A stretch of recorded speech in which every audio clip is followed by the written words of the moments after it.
around Terry and do a roll call in a few minutes. Does that work for you guys?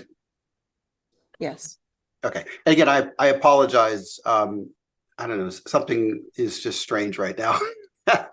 Lori and the team were practicing on the Zoom link earlier today. And of course, as these things are, it worked great. And now it's not.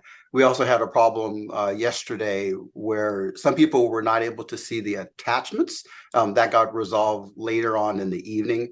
I will say, though, that the attachments, these are typically things that are reference material. They're not, germane necessarily to how you guys would be asked to vote or consider. So I'm not too worried about that. Also, we will have a couple of presentations today, 3 or 4, that came in after our 14-day posting deadline. Those will be made available after the meeting. We'll put them up on the airstreamclub.org/IBT site for members not on the IBT. Plus, we'll put them into a board effect library.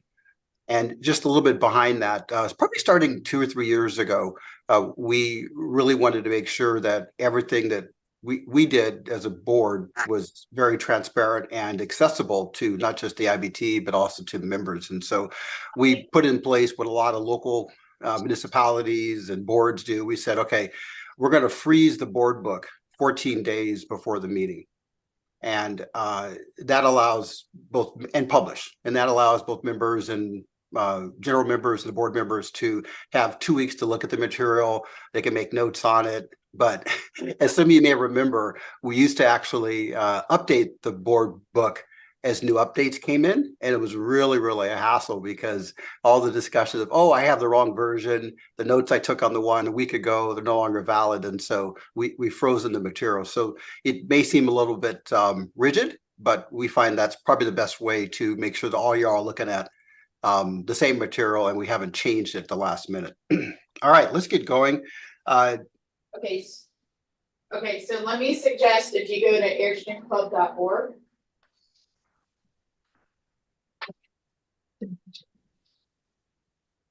No, that's a different location.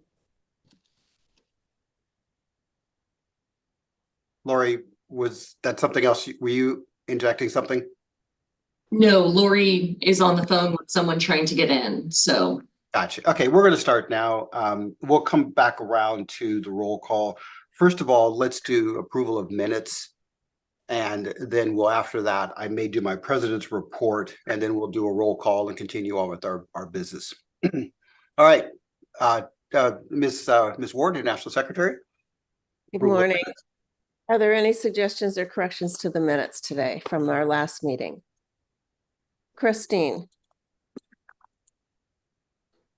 you're muted. The one question I have when I looked at them, and this was actually a month or so ago, Terry, in reference to the 2 letters of correspondence that were received in the last IBT meeting, it said that we could find those on Board Effect, but there's only a limited number of us that can find that on Board Effect. So I was just wondering why they can't be put into the minutes since they were correspondence that came to the club. That's a great question, and I don't have an answer. Lori, can you help with that one? Lori will be back in just a moment. Let me try to address that a little bit, Christine. So everyone, the IBT plus region VPs, all of you can access Board Effect. So that's thing. So I would agree that the members cannot.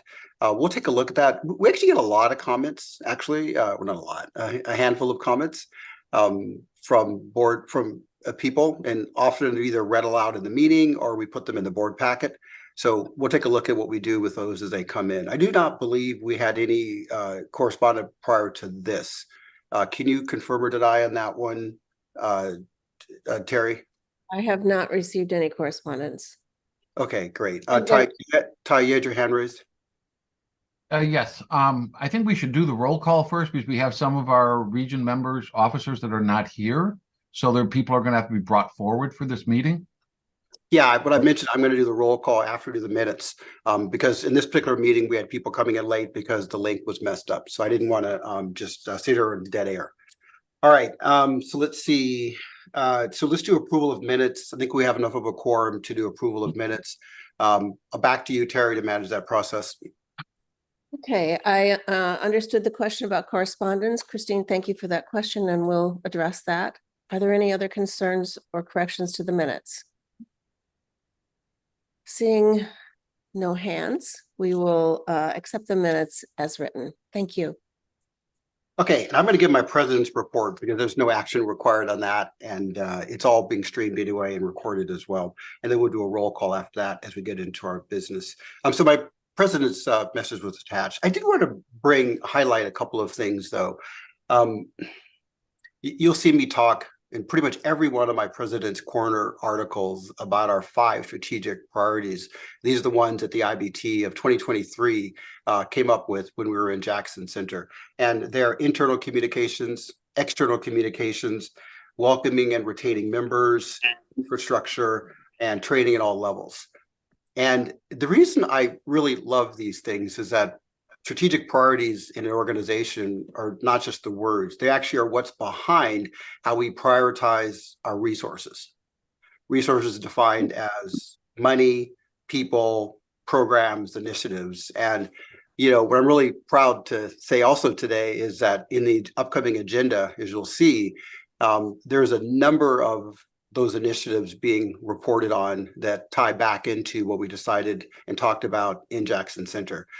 Also really excited to see also is that I've been on WBCCI Executive Council for probably 5 years. I think I'm the longest, with the exception of Pear. And by far, this new structure of having a 9-person exec council has really benefited the club. And you'll probably start to see this today as you see the presentations by the exec council members. They've all rolled their sleeves up. They're deep into the work. The roles are, if they ever were ceremonial, they're certainly not now. And so you're getting a lot of good work from the executive council. I just wanted to thank you. I think you all will start to see a little bit of that today. That's it for my president's report, although I don't think I did one. Oh, a couple more things. I'm just really proud of the work our club has done looking at our finances. And my 3 mantras, and this was starting about 4 or 5, 6 months ago, is that we're doing well as a club, but we historically have not acted as if we were managing a $3 million budget. And it's just, times are shifting, right? And so as Pear has heard me in the finance committee say over and over again, one of the goals I had is that we focus on 3 very specific things around our financial stuff, which by the way was part of the infrastructure focus of our initiatives. And it's better financial reporting, improve our financial analysis, and also our financial controls. And for those of you who are not a financial background, financial reporting is how we present our information, not just to the board, but also to our members, and also filing to the IRS. And you'll start to see, as of this meeting, Lori and her team now are attaching the standard QuickBooks charts. They're the P&L by budget, profit and loss against budget, P&L via last year, and balance sheet. And those are sort of the 3 deep dive financial sheets. And if any of you have ever been on any board, you probably have seen those 3: P&L, budget, actuals, last year, balance sheet. I'm also pleased to announce that we have 2 new people on the finance committee. By bylaws, our finance committee is obviously a treasurer, and it has to have 2 exec council meetings, 2 exec council members on it in addition. And so thank you, Millie, and thank you, Jim Koch, for agreeing to fill those 2 vacant positions. There's also a role for 1 or 2 region presidents. And that's something that I'll be sending out something, or Pear will be later, to fill out our finance committee, because they've got a lot of work to do. They're doing a great job. But we need that balance, of course, of region president input and exec council input as well. All right. And with that, that's the gist of my extra president's report. Perry, let's go back to you now. And this will be our official roll call of people as we lead into the meeting. Okay, good morning. I will call the roll. President McHenry. You're here. Present. Vice President Millie O'Donnell, Present. EC member John Becker, Present. EC member Jim Cock, Present. EC member Kathy Giese. I know you're here, Kathy. You're muted. EC member Marcia House, Present. EC member Jenny Schnettler, Present. Treasurer Per Hamquist, Present. Secretary me, I'm here. Immediate past President Ty Mott, Present. Region 1 President Bard Fuller, Present. Region 2 President Gary Russo, I don't believe is here. Are you here, Gary? I don't have you here. Region 3 President Christine Baum, Here. Region 4 President Fred Keel, Here. Region 5 President Artie Martin. I see you there, Artie. Thank you. Region 6 President Jan Hevener. Present. Region 7 President Ginger Slattery. Present. Region 8 President Rick Everson. I don't see him here. No? The team's working with him right now, trying to get him on. All right, I'm going to put him as here then. Region 9 President Nancy Fitzgerald. Here. Region 10 President Florence Tremoni. Present. Region 11 President Stephen Parr. Present. Region 12 President Abe Hernandez. Present. Parliamentarian Lori Grassi. Morning. Morning. Corporate Manager Lori Plummer. Here. And I see both Tom Simpson and Brad Briggs here this morning. Good morning. So, Eric, everybody's here except Gary Russo, and Rick Everson is trying to get in. Yeah, Rick's coming in right now, Terry. Okay, thank you. As you see people come in, Terry, can you make in your notes when they join the meeting, please? I will. Yes, thank great. you. All right, let me share a couple of things. Let's go into the publication chair. And so I'm actually going to show you. I'm really pleased. I think you all know this already, but we just announced that Margaret Saylor is our new publications chair. And there's a great blog article for her on her blog. Get to know the new standing publication standing chair, Margaret Saylor. And so here's a picture of Margaret and her husband, Walt, and talks about some of her goals and stuff. It's a neat little article. So you can learn more about Margaret from that. One of the things that I shared with the exec council last night that at some point we'll share with the rest of the board when we have some more progress is that, during our strategy session back in Jackson Center, one of the things IBT identified was better training and better tools for our webmasters and our local clubs. And Margaret is really all about trying to come up with some better tools on the newsletters and stuff. One of the things that she's working on with the Information Technology Committee is what we talked about in Jackson Center was a way to automate the audiences in MailChimp. In other words, instead of our local clubs and region presidents, region people having to download the membership directory every time, how about have a way to have that directly linked into our database? And so ITC could be working with Margaret to get that going. There's been some really good initial progress on that. I do not think I need a motion, but I would love to have one anyway from the IBT. Well, I'm going to make the motion. Does that I'd like to see if you all support Margaret Saylor being our international publication chair. The EC already voted on this and approved her, by the way. But if there are any concerns, I would say let me know. Probably an awkward way of doing that, but it's actually by the EC. Okay. Excuse me, Eric. Yeah, Ty, Don't we need to bring the region officers that aren't here, their vice presidents forward so they can participate in this meeting? We only have one president who is not in attendance now, Gary Russo from Region 2. And I believe Lori said she's working with him to get him on. No, that was Region 7. So Gary had notified us earlier that he was going to be late.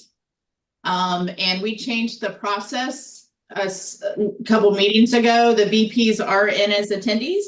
They are welcome to speak. They will just need to raise their hand during that process to feedback because there was too many faces on the screen. So that's the new process. So they are absolutely able to contribute. It's just the process is a little different. And Lori? Ty, if we get to a vote, we'll be sure to make sure that there's a substitute region president available to vote. Our first voting item is quite a ways down the agenda, though. Lori, can you please let me know when Gary joins so I can make a note in the minutes? Absolutely. Thank you. I'll Are share we- a couple pictures since we're playing around a little bit. So this, by the way, for those of you who haven't been to Jackson Center, this is the boardroom that the IBT will be meeting in. Here's a picture of the IBT last year meeting over there. And let's see, and just another random picture. And Millie will be talking about this. One of the cool things that the board from last year will remember is that they're pretty much all day meetings and they're pretty exhausting. There is no rally. It's just meeting. And so fortunately, Airstream has allowed us to use their employee cafeteria. And so it's really nice to go from the meeting room upstairs down to the cafeteria and back again. So I'll let Millie finish up on that when she gets to her item.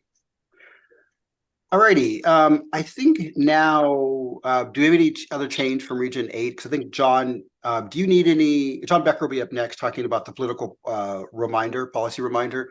John, do you need a vote on this or is this informational? It's information and just asking the board to think about it. And if it's something that needs to be edited, that's fine. I would also say it's something that's easier to discuss when we are face to face. But I think what I first of all just wanted to provide everybody on the board, as well as people who may be listening, just some additional context. So in that context is, as caravan chair, I handle a lot of either complaints or constructive criticism for what goes on a caravan. And the issues can range all the way from one of leader style to sometimes more substantive issues. And I usually try to resolve these with the participants, give feedback to the leaders, et cetera. And I've done that over the past 3 years that I've been caravan chair. Recently, though, however, on a caravan this year and on a caravan in the prior year, with regards to politics and religion, essentially the caravan divided into almost 2 warring camps. So it's happened on 2 different caravans over 2 years with different leaders. And as I've tried to resolve some of these, I've also found that a number of the members that I've talked to were unaware of our code of ethics or hadn't looked at it in a while, and also were unaware that we do have a grievance procedure. And often they were very glad to hear that we did have a grievance procedure, and I would usually share Article 5 of the bylaws with them. And so I think, given the political environment that we're likely to face next year, all the current world events, that a reminder is in order about our code of ethics, that we do have a grievance procedure. And I know there's at least one local club that does this, but I would request that people avoid political discussions and displays. And the analogy I use is, if you're at a dinner party, the fastest way to have that dinner party go downhill is to start talking about politics or religion. And personally, as a caravan leader, I plan to ask people that next year I'll be a co-leader on Southwest Adventure. It runs from late August until early October, just before the election, as is the Sedalia International Rally. And I really, we're all going to be together for 7 weeks. I want everyone to have fun. We're in a fantastic part of the country. It's a great itinerary. We have a strong leadership team. And I really just don't want the animosity that can come with the political discussions. And so that's why I drafted a statement. I'm happy to take feedback on it. I'm happy to discuss it when we're in person, which may be easier. But I just think a reminder is in order around our code of ethics and around the grievance procedure. Thanks, John, for taking this on. I know John talked to a lot of you already. You've gotten feedback from a lot of you already, so thanks for taking this on. I think, John, next steps for this are going to be what then? Well, I'm very happy to take further feedback. I've revised the statement. I'm happy to take further feedback on that. And if it's something that we want to discuss in person in March, we can do that as well. There's a lot less club activity between now and then. But my intent is just as a reminder, and so that we can have fun together when we're at a rally or a caravan. All right, thanks, John. Appreciate it. Any other, we're in the topic now of executive council reports. Anything else from you, John, non-related to this? No, other than I would ask, do we have a new, I'm the liaison, as it said in the president's report, for the national event rallies. And so I'll be happy to work with when that person is announced or chosen by the president and then approved by the executive committee. I'll be happy to work with that person going forward. All right, thanks, John. Okay, next executive council report that we have teed up is Ms. Geese on Harvest Host. Quite a bit of interest on this on social media and our campfire chat. So Kathy, over to you. Good morning to everyone. And yes, there has been a lot of interest and I'm getting questions, and I really am encouraging everybody to take a look at the fact sheet that I'll go over a little bit in this presentation and get back to me with suggestions. And I want to thank Matt Moore, who may be in the listening audience here, as well as Brad Briggs, who made some very good suggestions to me. To give a little history on this, we actually entered into a partnership with Harvest Host. For those of you not familiar with Harvest Host, they are a company that partners with everything from farms to breweries to churches, and offers, with a membership, offers free parking. So at our long-range planning meeting in Jackson Center, one of the things we were talking about is how do we bring more value, more benefits to our members.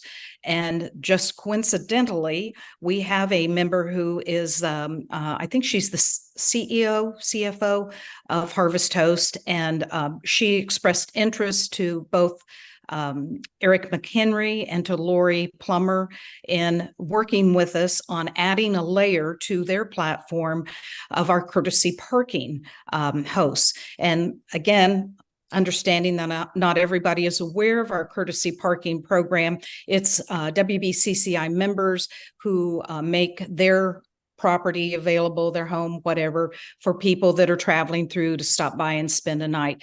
It is a great benefit. It's also probably one of the least understood benefits for our members. And anyway, we decided at the long-range planning that we needed to move forward with this. And so the contract was executed with them October of 2023. So one of the things that I have done is put together a facts list that's in Board Effects. And for those members that are listening that may not have access to what the facts list, I just want to take just a minute or two to go over some of it. The first is, what is the new Harvest Host Airstream Courtesy Parking Program? And it's the newest benefit to all our members. It will be at no charge to them. And they will offer a special website to offer no charge camping sites on the property. And that will be our current and hopefully a lot more joining our current courtesy parking hosts. Do I have to join Harvest Host to see this? Absolutely not. Even though about 40% of our members are, and correct me if I'm wrong there, Eric or Lori, already belong to Harvest Host, you will not have to be a member by being a current member of WBCCI. You'll have access to that. I'm currently a Harvest Host. Will that replace this membership? No. If you want access to the farms, breweries, churches, parking lots, golf courses, whatever, you'll still need to purchase that membership. How will I be able to access the program? All current ACI members will be given a link to log into the Harvest Host Airstream Courtesy Parking information. What information can I expect? It's on that website. It's going to be very similar in view to the Harvest Host website, for those of you familiar with that. You will be able to plan your travel. For instance, I'm already starting to look at my trip from the West Coast to Sedalia, Missouri, and on the Harvest Host website, I can put my beginning and my end on that, and all the Harvest Host sites will pop up on that. So it'll be the same with the courtesy parking. Will paid members of Harvest Host who are not members of ACI be able to see and book these sites? No, you will not be able to access through this link and see the courtesy parking unless you are a WBCCI member and current in your membership. So, and the reverse of that. So I'm a WBCCI member. Can I now look at and see all of these wineries, farms, whatever? No, they're two different programs. It's just that we're using their expertise to put in this layer for our courtesy parking. Kathy, hang on a second. So I know you've got all the FAQs up there in the board pack. Do you want to go over all of them, or? Nope, I'm just about done. I have one more. So, thanks. And this is just for our audience, because that's where I've been getting a lot of questions from, is from members that don't sit on the board. So the final one is, if I decide to join the Harvest Host program, how do you do that? You'll be provided a link if you do decide that you want to do that. So timeline is the last piece that I want to talk about. We're going to start onboarding the current courtesy parking hosts. There will be webinars provided for them so that they're very comfortable with how it's going to work. And the best guesstimate I have is we'll probably be looking at late summer before this program goes live. But yeah, there's been every rally I've gone to, people are like, tell us more about this. So I think everybody's very, very excited about it. So anyway, and I also have a whole list. If anybody wants to contact me personally, if you're sitting in the audience here and you're currently a courtesy parking host, that I have a whole list of facts for you as well. So reach out to me via email, and I'll answer as quickly as I can. And that's my presentation, unless there's any questions. I'll let Yes. you manage them, Kathy. Go ahead. Yes, Nancy. Kathy, thank you for all the work. I think it's a lovely idea. I have been asked the question by members in Region 9. What is the cost of this from WBCCI? Yes, and because of confidentiality agreements in the contract, I cannot disclose that amount now. I have been on a number of boards, and usually the terms within the contract are confidential, and I can't breach that confidentiality. If Eric wants to add anything in on this, but I will say we got a really good deal. No, I don't. I think it's just that the exec council. So the exec council is administrative arm of the club, and exec council was involved in negotiating the agreement with Harvest Host. We also don't talk about, employee compensation. We don't talk about sort of what prices we're paying for RV parks because it's competitive for our national rallies. There's a whole host of things that we just don't disclose. But if you have a very specific question about it, Nancy, talk to Kathy offline about it. But no, it's not something we share outside of the EC contracts negotiations. Personnel issues, pending litigation, settlements. There's a lot of stuff there that is probably not appropriate to share because it sets up a precedent for other negotiations, which we definitely do not definitely want to do. Can I see that cost on the balance sheet that we received as one of our attachments? Is it on there? Is it one of the liabilities? Lori, do you want to address that? It's just part of the budget. It's like, we're paying for MailChimp, we're paying for this or that. It's just part of the budget. So Lori, do you want to address it any other way? No, it's exactly what you said. So yeah, the finance committee has it. They've seen it, obviously, because they're part of the group as well. So I would ask that you guys be okay with this now, but if you have any further questions on this, let's talk about this offline. All right. And I do want, Nancy, I do want to make it clear, it's a one-time setup fee. We will not have annual fees for renewals, that sort of thing. So I have two more questions. I see Artie and Jim have their hands raised. And Artie, I think you were next. Okay, thank you, Kathy. I may have missed this somewhere along the line in the development of this program, but prior with regular courtesy parking, the hosts are not required to provide electric or water or any type of hookups. Will Harvest Hosts be providing any hookups at all? No. and Harvest Host doesn't provide hookups. The businesses that they partner with may or may not. Sometimes there's a cost. I've paid $5 for electricity or water or whatever.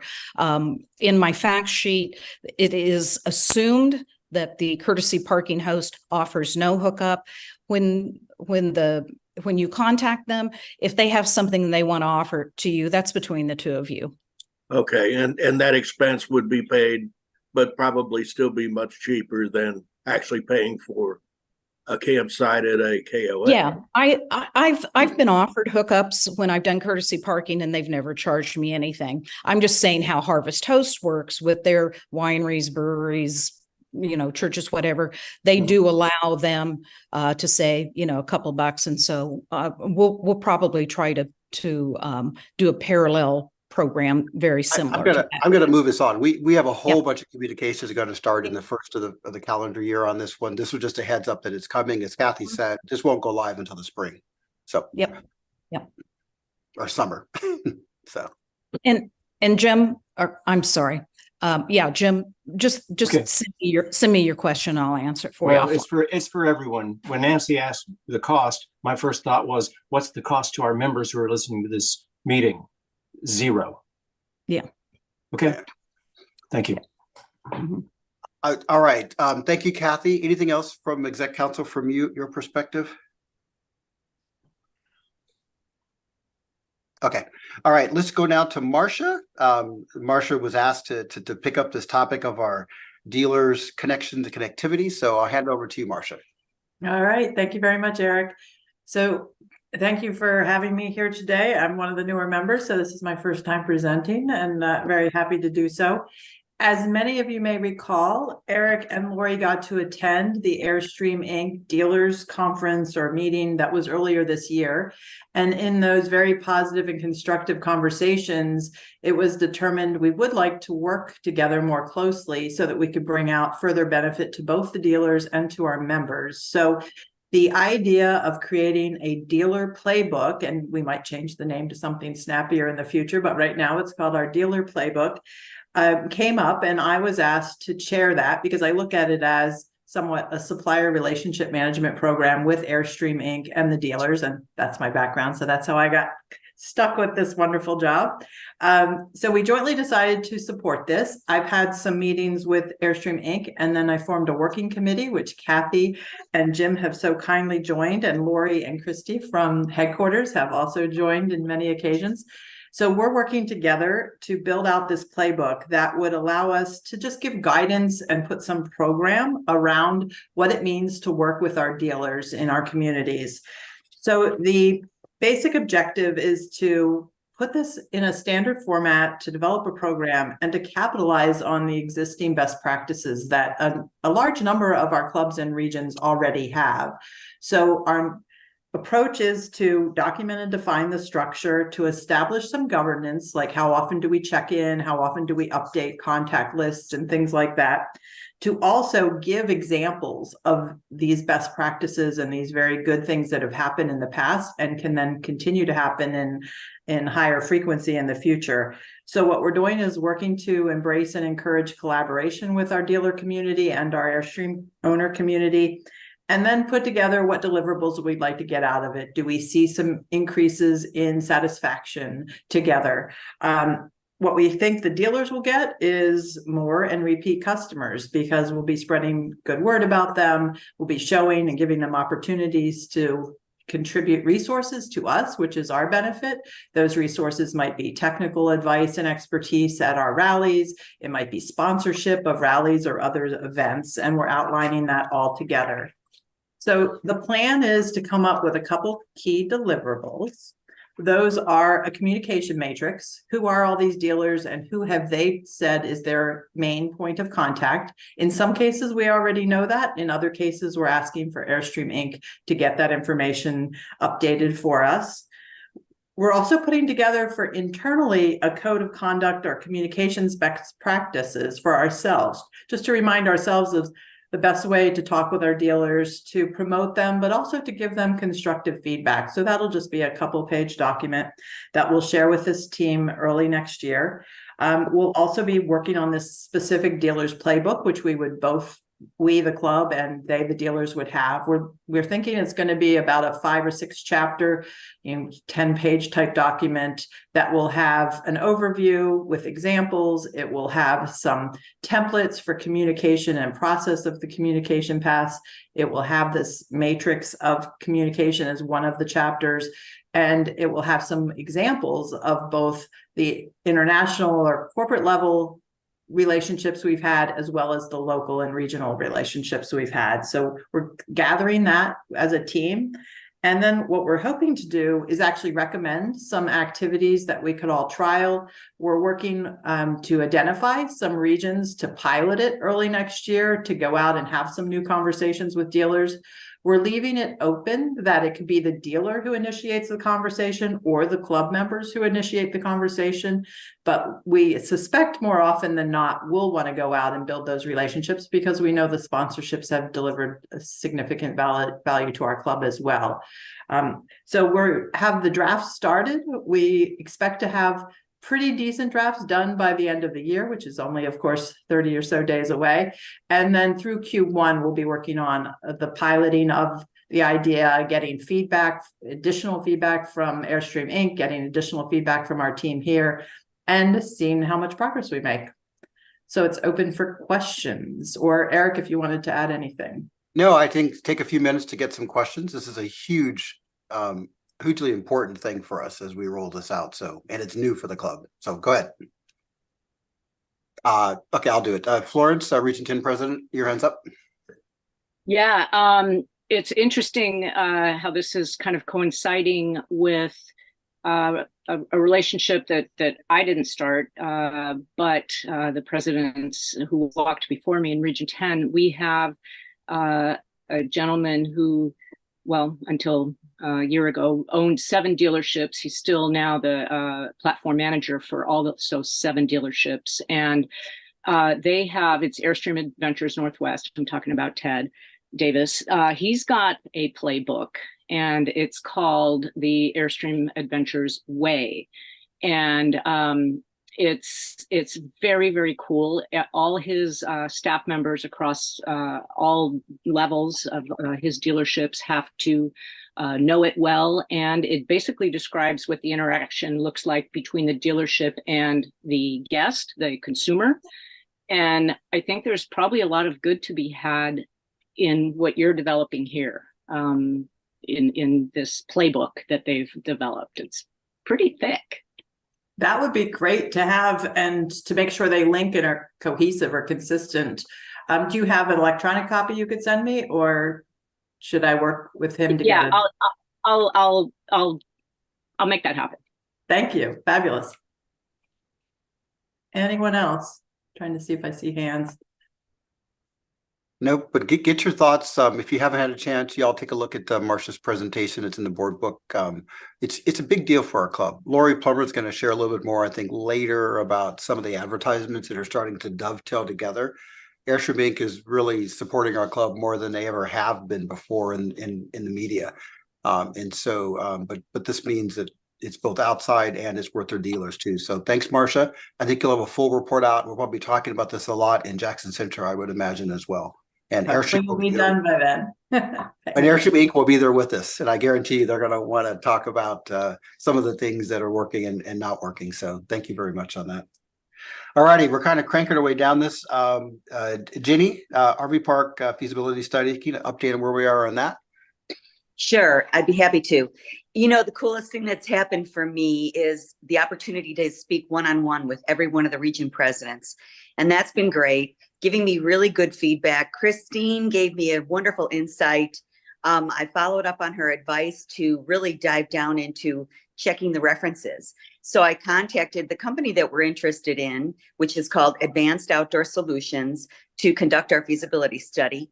And they sent me a list of 25 companies, very, very large national companies as well, for reference opportunities. I contacted 4 of them randomly, mostly geographically. I tried to do 4 corners, and got some great feedback. I had a template of 5 questions. I asked every one of them the same thing.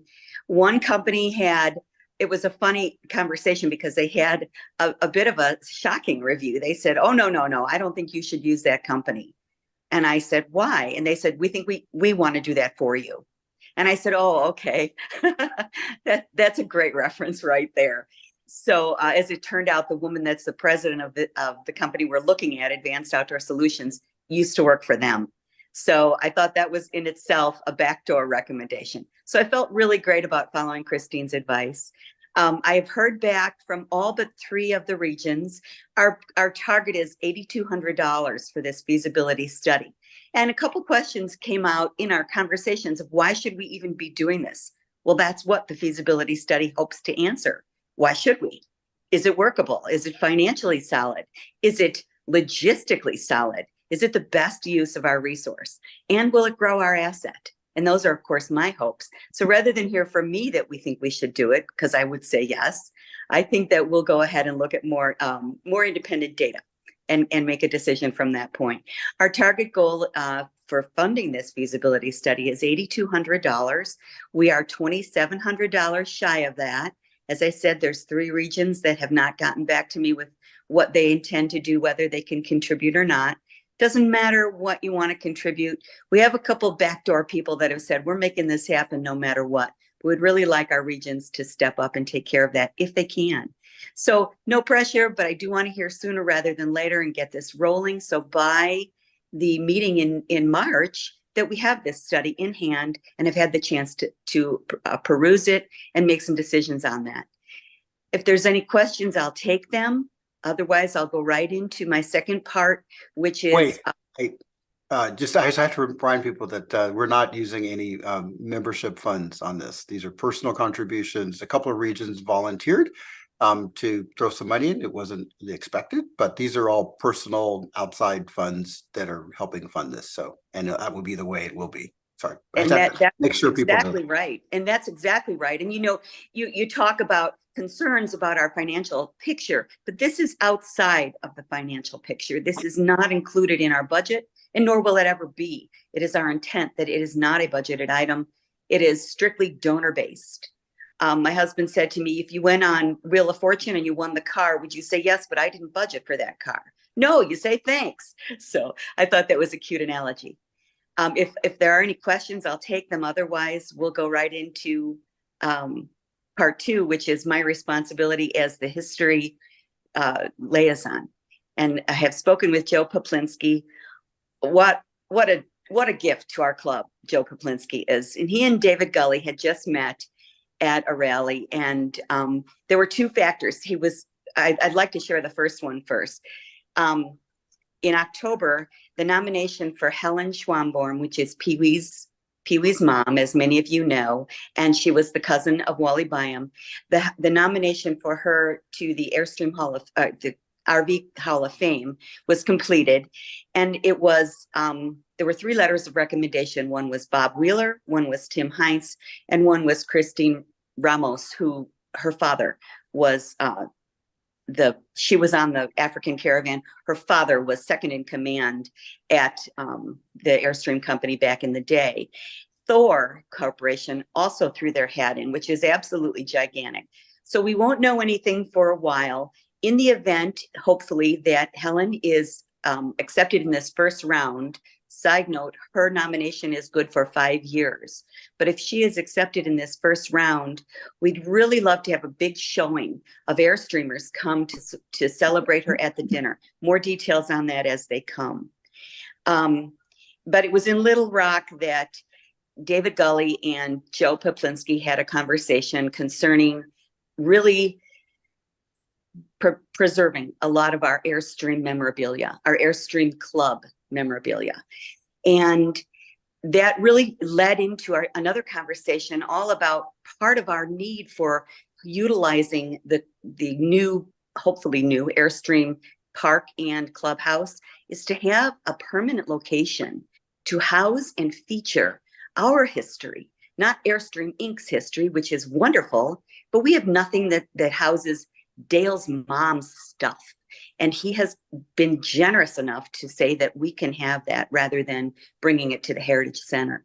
That's huge. There's so much information, and right now, a lot of it needs to be digitized and scanned. A lot of it's in people's memories, and those memories need to be shared and stored. So I was very excited. History is my jam. And I was so thrilled to be included in this part of my job in the EC. But that's just something that further validated to me the hope and the need for going forward with our RV park and Airstream Club park. So that's my proposition. Get your money in. Let's do it. Thank you so much, Jamie, for taking those two topics on. Really appreciate it. Okay, let's go into the corporate manager report. Lori, on to you. Thank you, Eric. My original report is in the meeting book, but I want to give some additional updates because, as most of you know, a lot of things happen here in a very short period of time. So in the 2 weeks the book was posted, more things have happened. So again, I just want to make sure that everybody's up to date, trying to improve some of our internal communications, I think would be wonderful. So as of yesterday morning, I hope everybody can see my little deck going on here. As of yesterday morning, we had 9,456 members. Out of those memberships, we have 17,400 members. So again, trying to identify the difference between members and memberships. Our Airstream Explorer membership program is just getting launched. As you all know, we just did that recently. So all the pieces are starting to come together. We've had 173 join as of October 30th. Airstream Inc. is starting to promote the Explorer program. They're doing social media once a month. The new buyer is getting to emails. Plus, I want to make sure everybody has seen this information. So as you can see here on the left, they recently put an ad in the Airstream Life. The flyer on the right is going to be heading out to the dealers from Airstream Inc. So we're excited to get those items. We've also been working internally to get more information to the dealers. And again, I just want to make sure everybody realizes that we, when I say we, HQ, Barbarian, Marcia House, all of us are working together to collaborate and try to make sure that we're getting this information out to the dealers as need be. So this is another brochure that was, it's geared towards the Explorer program and will be distributed through the dealer network. Along with that, again, working with Barbarian and the membership crew, we've created some additional membership promotion tools, and this is mainly for member outreach. So it's a set of 4 postcards. You can see examples here of these postcards that we had designed, and then on the back is a place to put obviously the mailing and then a little note box there. So we're super excited to get that stuff out to the members. I touched on this during our campfire chat, and I have a lot of interest, people asking about membership. So as I mentioned, we had 9,456 as of yesterday.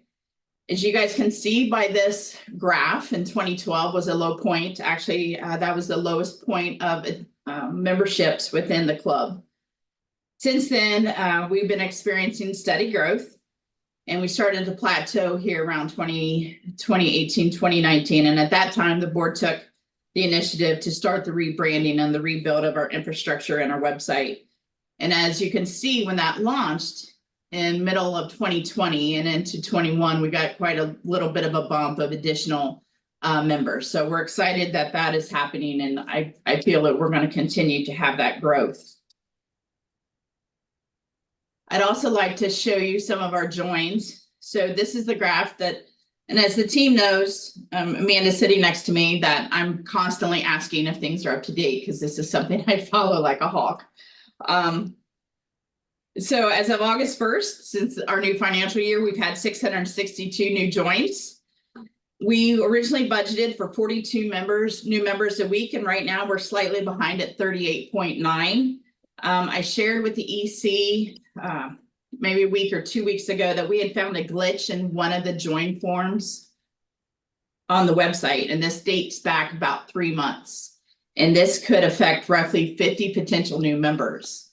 So we know who they are, and the HQ team is working to try to recover those. So hopefully we can get those extra 50 into our great club, and that will definitely help our numbers of getting those moved up.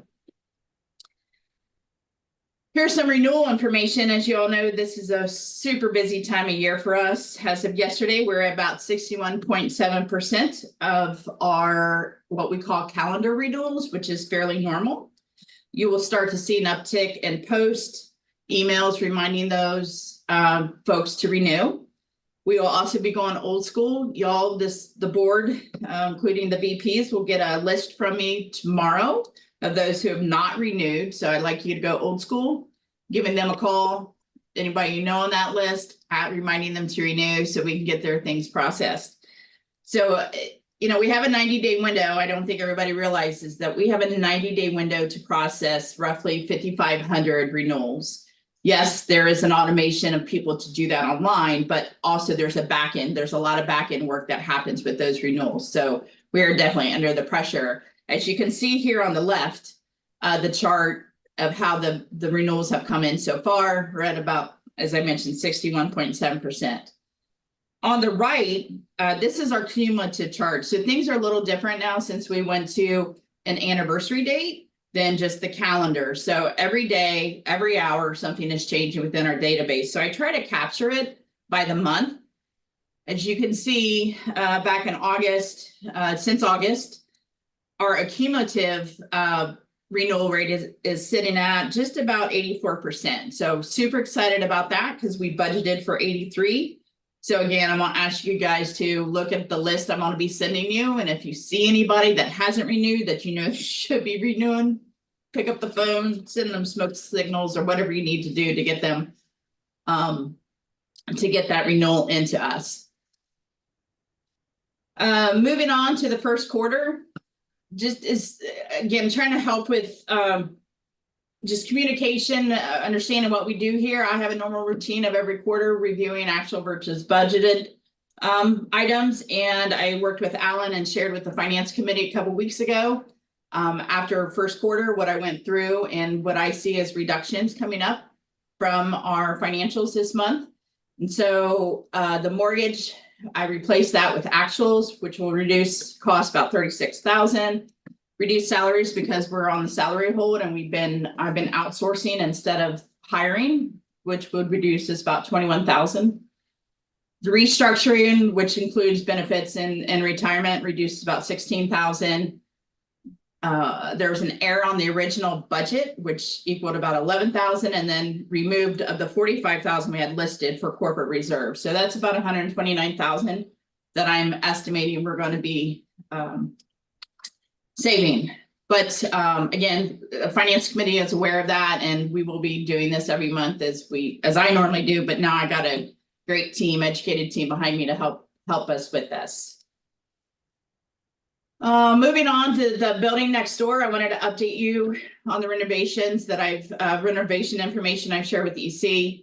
I think all of you are aware that this process has been started last May, and I've been working on this phase of the project since August. I sent out several quotes for multiple contractors. One of the contractors came back with a 180 square foot quote. Which is $864,000. So I'm like, nope, that's not going to work for us. So I've been working with Marker Inc. They're located, actually they started in Logan County where I'm from, Bellefontaine, Ohio. They're very large in the East Coast, but they understand and respect our budget of $80K. Working with their design team, their recommendation to me, which made perfect sense, was that not to move mechanical items such as HVAC, plumbing, anything of that nature, try not to move because that is where there's a ton of cost. Agreed, we went through several floor plans, and my plan and my mindset was not to be extravagant, but to meet our minimal needs and minimize construction. I'm aware of cost, right? So the priorities in my mind is to give the staff a break room. It bothers me our staff has to eat in their car. I also wanted to make sure we had natural light. As we all know, natural light is for the well-being. Nobody wants to be in a hole. And any of you that have been here to Jackson Center, we have an old Fred, I don't know if Fred can comment on the type of construction here, but half our building's underground.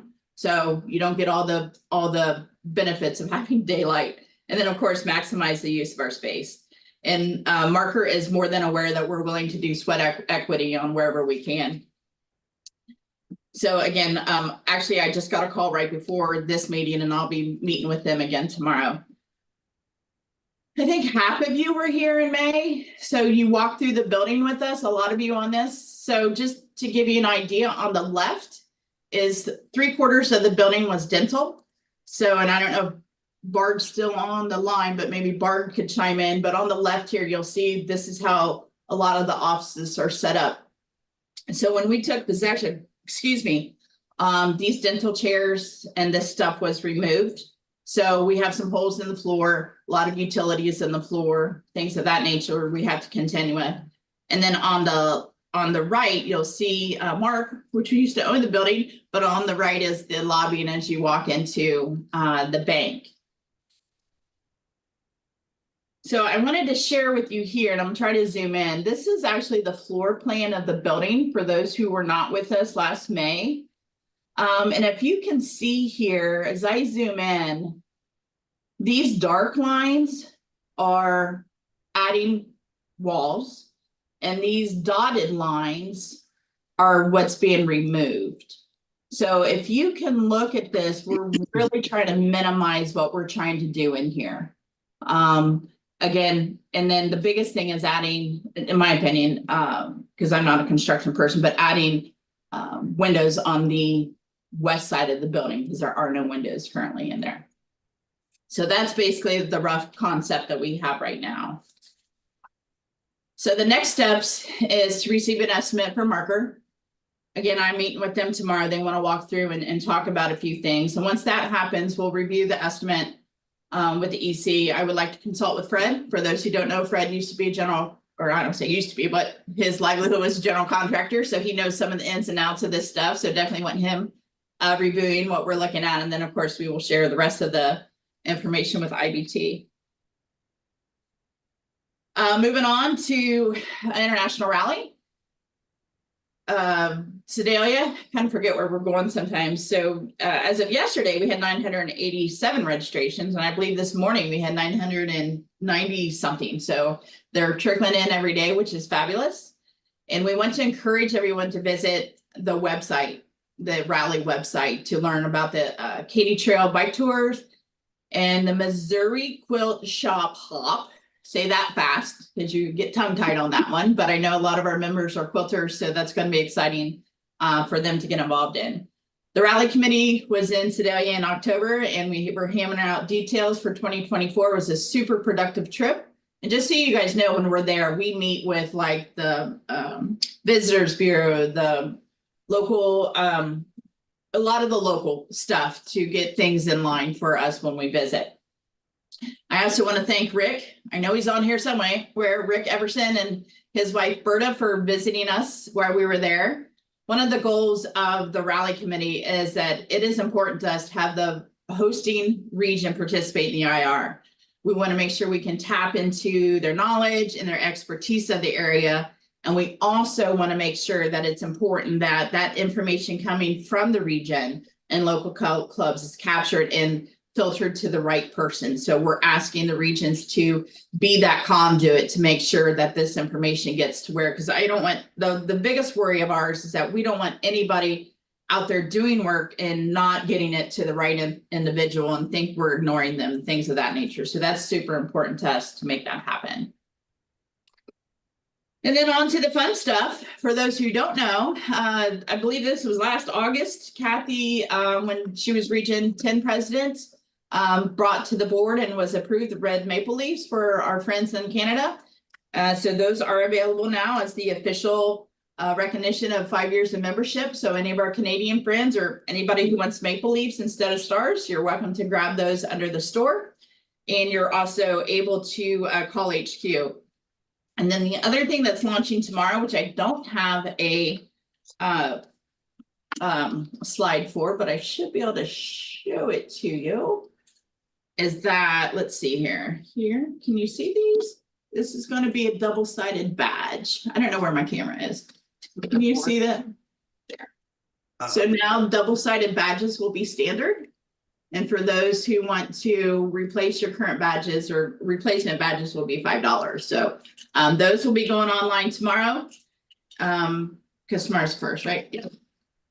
So that is what I have to share. Does anybody have any questions for me before I pass on to? Yes, John. A real quick question. Relative, what's Sedalia's capacity? Because it puts the number of registrations in perspective. Well, the capacity is around 1,400, but we budget for 1,000. And so as we work, the committee works through finances and stuff. Our goal is to hit that budgeted number. And then anything after that, all that means is that we can add more fun stuff for our members. Thank you. Ginger. Here we go. Okay, I have a couple of them. You mentioned that the $80,000 was for renovating the 707 building, and I thought that originally the 120 was going to go for the down payment, and the 80,000 was designated for the 803 renovations. It was actually for 707 and or 803, but the primary was 707. Okay. That's what was discussed back in May or June. Okay, and then for the maple leaves, how do those get ordered? Does the region membership order those for the 5-year individuals, or do those come through the club membership? You know, we've seen both, and actually this is something I know us as NHQ want to focus on is the program. So we've seen individuals calling us for their stars or leaves, and we've also seen clubs do it. They have a celebration of that and our region. So it just depends on those areas. Okay, thank you. Ty. I noticed in your report there was an uptick in problems with members and dealing with office people. Is that settled down at all now yet, or is there something we can do to help you settle that down? I don't recall it. No, it has not. I was going to address that with the EC next week. It's been unfortunate. We've had some very challenging members and been very discouraging, the tone and how they've been treating the staff. So I'll follow up with the EC more next week. Okay, thank you. Yeah, actually, Lori, before we go on with that, Ty, that's a really good point. You know, Ty said in my chair before, and, you know, like him, I also been picking some of these calls on behalf of the IBT to call these members back. But it is ramping up a bit, and it's a bit disconcerting. But it almost invariably, when I've spoken to a member that's had a challenging conversation with HQ, they apologize, like, "Oh, sorry, I didn't mean it. I was a little hot under the collar. I was just, didn't mean it," right? But that is true. I think we may be asking more of our exec council to help HQ with this topic. All right, back to you, Lori. Yeah, and just to tag on that, part of my role as the manager is day-to-day operations. So if there's something you have concerns with on what staff is doing, you need to direct it to me. It's inappropriate to direct it towards any of the staff members. So I'd appreciate that courtesy if there's some issues going on that I'm unaware of. I think you'd be surprised how aware I am, though, of a lot of issues, because I really respect our team. So moving on. Hey, Jenny. Hi. All I wanted to say was about Sedalia. I'm the entertainment chair, and we have got an amazing lineup of stuff for everybody to do. So if there's even the slightest hesitation, trust me, it's going to be one heck of a great party. Yeah, agreed. I'm super excited. I love the rally team. It's split between staff and actually more members than staff, but the dedication and time y'all put into pulling this rally off is absolutely amazing. And it's super fun. So any other questions for me? All right. Well, as a reminder, we have a number of attachments that were not in the board packet for a variety of reasons. Those will be pushed up to board effect. You'll be notified. They also will be made available on our airshowclub.org site for our members to click it also, probably about a week or so. All righty. Now we're going to go into committee reports. Okay, Per, you're up first with financial, and then we go to special committees. Okay, I have a couple of slides that I'd like to share to help pace the update, if I may. Can I share my screen, Lori? Yes. Okay, hang on. So 1 second here. Have you also brought in Alan and Chris into the panel? Yes. Okay, wonderful. Yeah. So 1 second here. I'm going to go and click 1 second. There you go. Share my screen. Okay. Can you see my screen? Yes. Yes. Okay. Okay. All right. We've done what we think is a deeper dive into the finances than has been done in recent time, and we've had a lot of discussions. I stopped counting the number of meetings, Zoom meetings, and phone calls we've had, but the bottom line is that we are a healthy club poised for growth. You know, it may seem like doom and gloom when you look at numbers and so you don't understand why something is negative when you think it should be positive, but we are healthy. But we need to do a little bit to improve our financial safety nets as well as increasing our reserves. And that's because the reserves also impact our tolerance for risk. Can I call you right back? I'm on a Zoom meeting. Oh, it's not important. I'll talk to you later. All right, thank you. Bye. Okay. In terms of data, we went back as far as 6 years, and we also looked at IRS filings, and we concluded that the reporting that we do has room for some improvements. One of them is to decouple our 3 main cost centers, which is caravans, international rallies, and the general operations.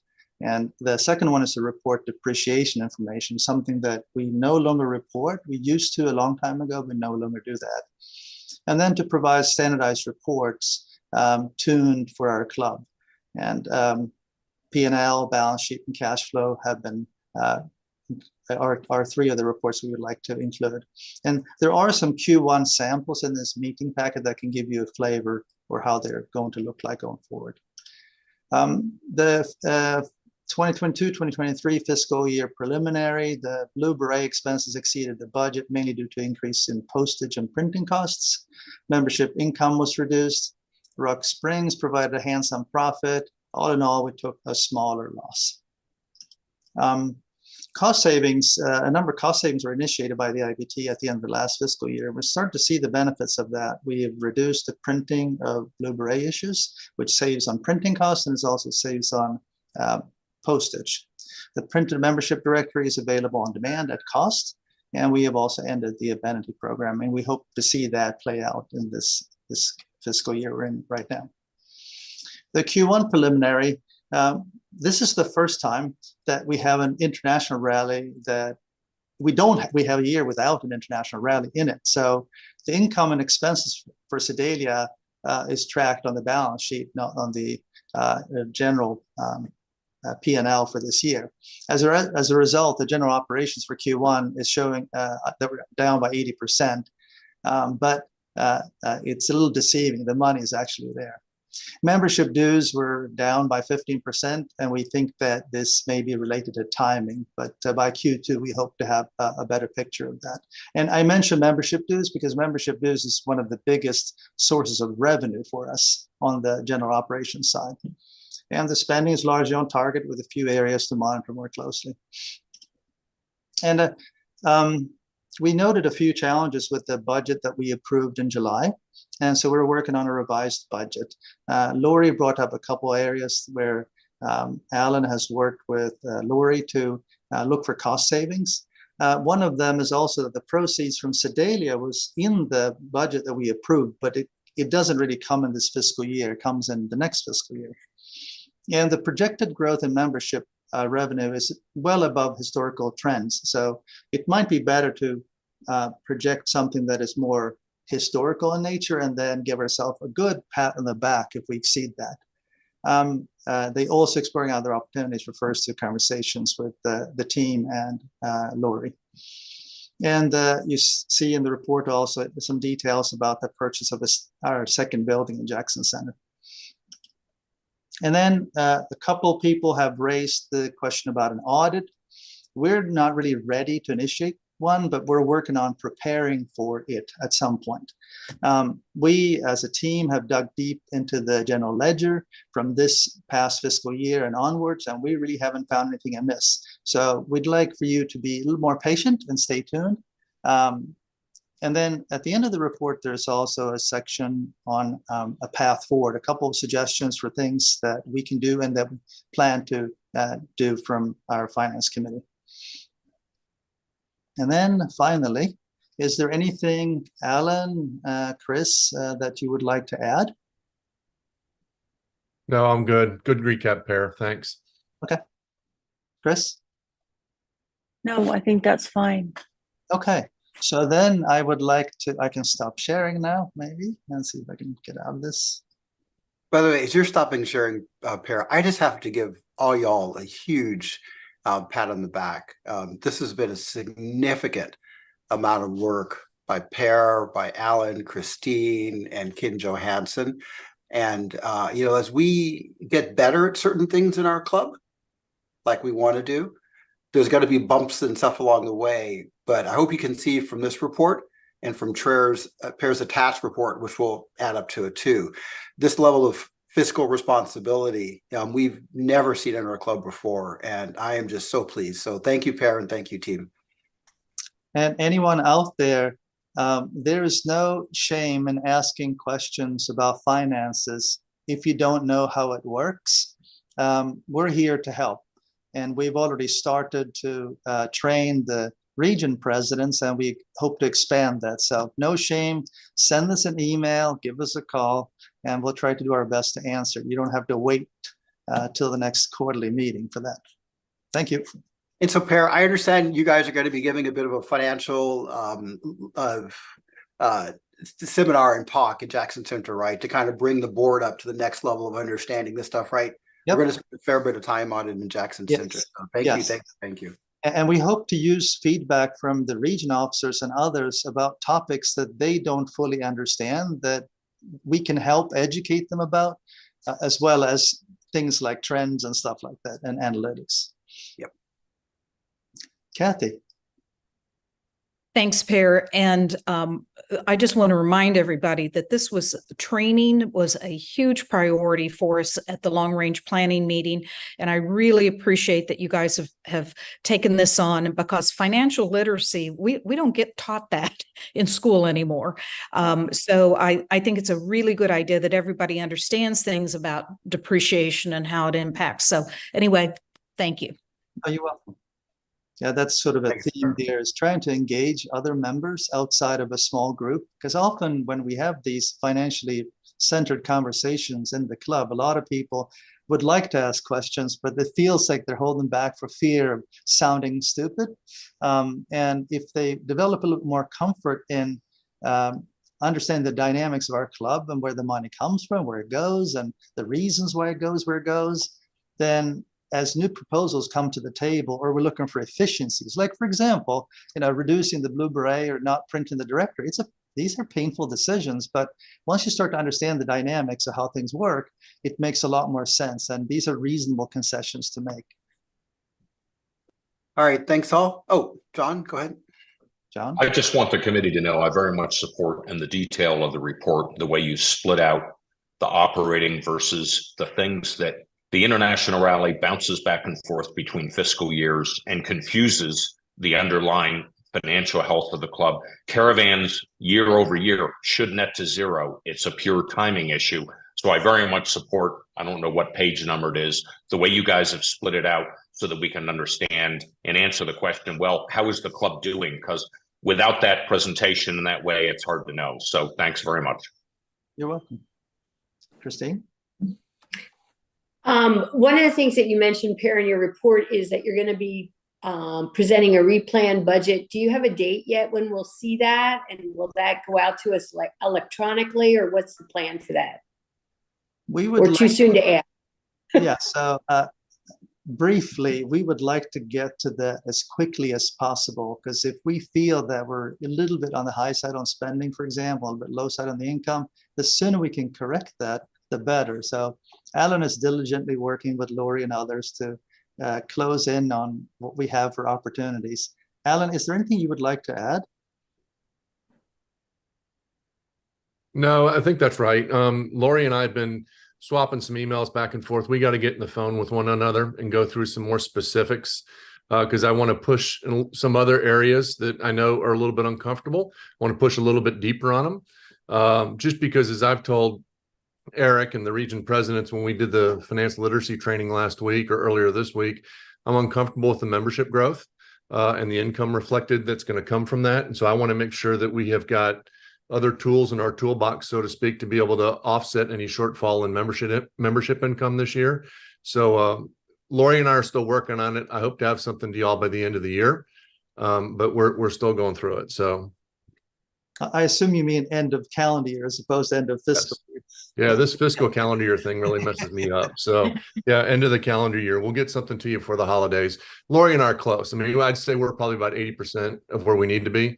It just, she and I have to have a live dialogue so I can push on some other things and understand a little bit better.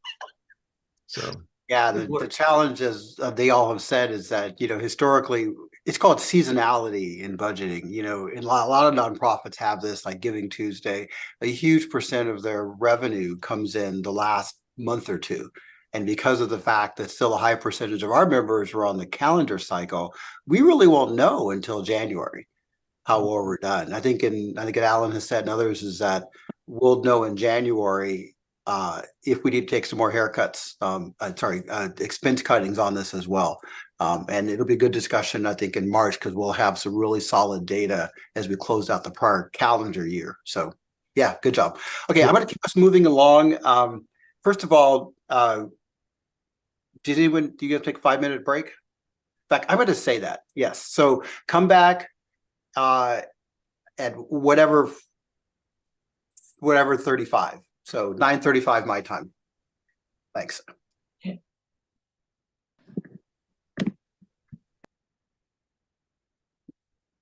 think you mean 9:25, right?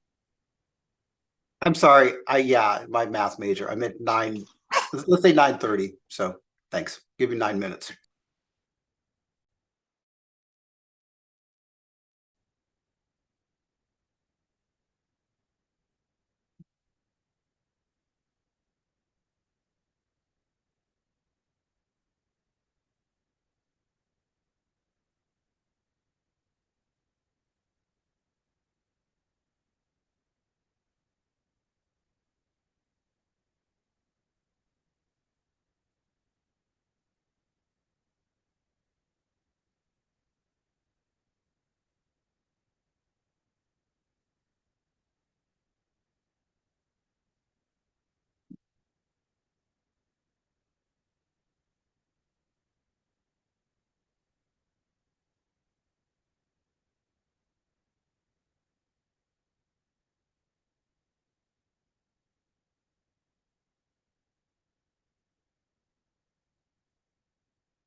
Okay.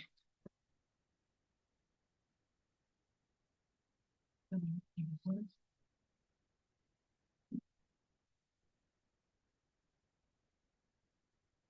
me try again.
Terry? So as we restart, I apologize, I garbled the start time. I'm gonna want to have you do a roll call so we can establish who's here after the break, okay? And I'm gonna Got it. start in about 2 minutes, 9:30.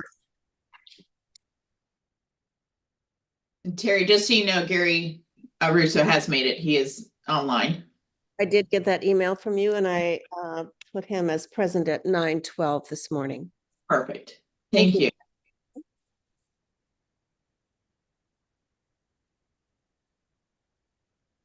And we're going to start with Christine's work. So once we get her online in 2 minutes, we'll get going. All right, Christine and Florence.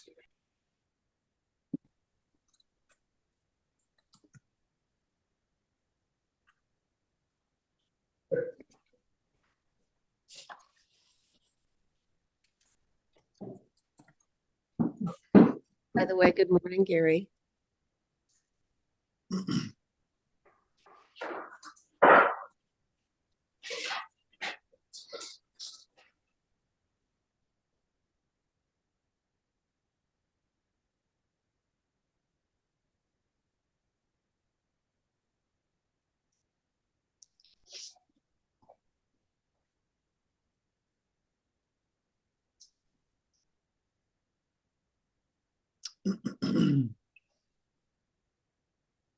Eric, in respect of time, if it's okay with you, I'm just going to use names this time instead of titles. Are you okay with that? Perfect.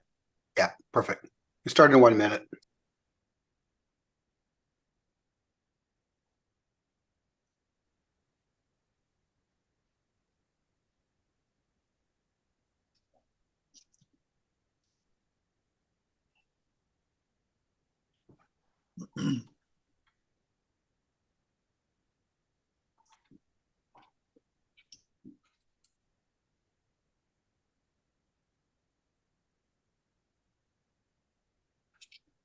Okay, as we come back from break, I apologize for my not being clear on the break time. Terry, let's do a roll call and see where we are. Eric McHenry, Present. Millie O'Donnell, Still present. John Becker, Present. Jim Cock, Present. Kathy Giesen, Present. Marcia House, Present. Jenny Schnettler, Present. Pierre Hamquist, Present? Ty Mott, Present. Ard Fuller, Present. Gary Russo, Present. Christine Baum, Present.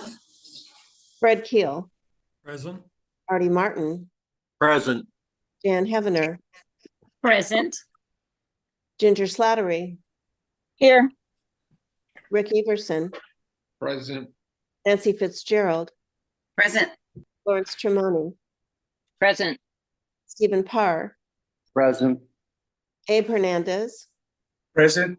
Lori Grassi, Hi. Lori Plummer. Present. We also have Tom Smithson and Brad Briggs with us this morning. We're all here, Eric. Thank you. Awesome. That was very efficient, Terry. Thank you. Thank you, everyone, for being online. All right, I'm going to flip it over to the special committee. That's Florence and Christine. Which one of you is talking? And I'll hand it over to you. I'm speaking first, please.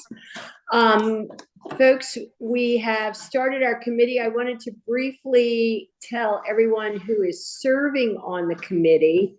It is Abe Hernandez, Brad Briggs, Larry Madden, Lori Grassi, Florence, of course, is my co-chair, Millie O'Donnell, Anna Brandon, who is from Region 9, and I think is the second VP, if I remember correctly. And I hope that I caught everybody. Florence, did I miss anyone? No, I think you got Jeff? Alan Rabb. Alan, yeah. No, he's on a subcommittee. All right, so we've held several meetings and we decided that the best way to attack this project was to divide up into subcommittees. We have 4 subcommittees. Some have started to meet already, some have met several times, and one will meet in the future. And I am going to turn it over to Florence, my very capable and fun co-chair, to explain what our subcommittees are, and then we will take any questions that you might have. So thank you. Yeah, when we started, we basically asked, well, what is currently in place? And the answer was nothing. So breaking it up into subcommittees was really the only way to tackle this. This is like a really big project. The 4 subcommittees are job descriptions of each office. We've got Millie, Anna leading that up. Basically, they're going to look at things like eligibility, qualifications, term lengths, service requirements, maybe what they've done previously in ACI. Second one is, I couldn't come up with a better name, so I called it Rules of the Road. That one is Brad Briggs, Lori Grassi, Alan, Rab, and myself, where we are going to take on campaigning, electioneering, candidate forums, virtual interviews, the role of local club and regions in leading up to and during elections. Third subcommittee is nuts and bolts of nominations. And we've got Larry Madden, Abe Hernandez, Millie O'Donnell, and Joanne Miller. Christine is on too, where they will look at the timelines that we need to consider in front of elections and getting candidates on board. How many candidates? Do we limit it? Do we have a nominating committee? Do we not have a nominating committee? And the fourth subcommittee is going to tackle the statement of candidacy. That is led up by Millie and Anna Brandon, and Chris and I will kind of be in the background on that one. They will review the current SOC and most likely will rewrite most of it. And this will probably need the work from the job descriptions folks to be near completion to be able to really make sense of a good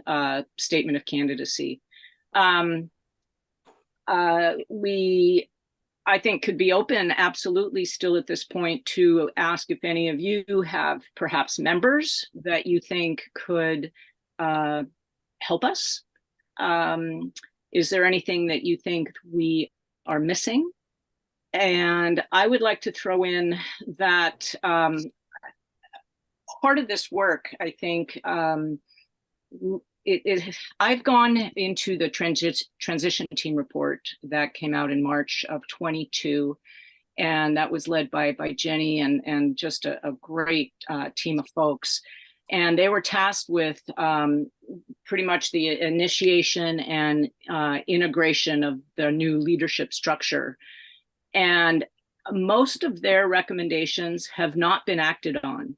And I don't think we should let this work go to waste. I would like to revisit it. I've shared that document with everyone on the committee and the subcommittees, and I think you'll be hearing more about that. So we would invite anyone, you don't have to say today if you have any specific questions, but as you listen to our subcommittees and heard what they're covering, please, if any of you have any additional suggestions, we would appreciate hearing from you. And if all of a sudden you've decided you want to join us, we'd welcome having you as well as a part of the committee. We also met with Lori Plummer as part of the process, and Lori had some very helpful suggestions that she wanted to give to us specifically from headquarters and some of the things that they see as people move into positions within the club's leadership roles that we need to consider as well to add to the job description. So Lori, thanks again. That was a great meeting. I feel confident, as does Florence, that we will meet the timeline that has been set for us, where we will have a very good comprehensive report to be able to give you by March when we are all together. Tom, I see your hand. Yeah, I have a question. The first subcommittee, job descriptions. This sounds like we are going back to a nominations committee who's going to be selecting people who meet certain qualifications. And that certainly is not the way the current EC was developed.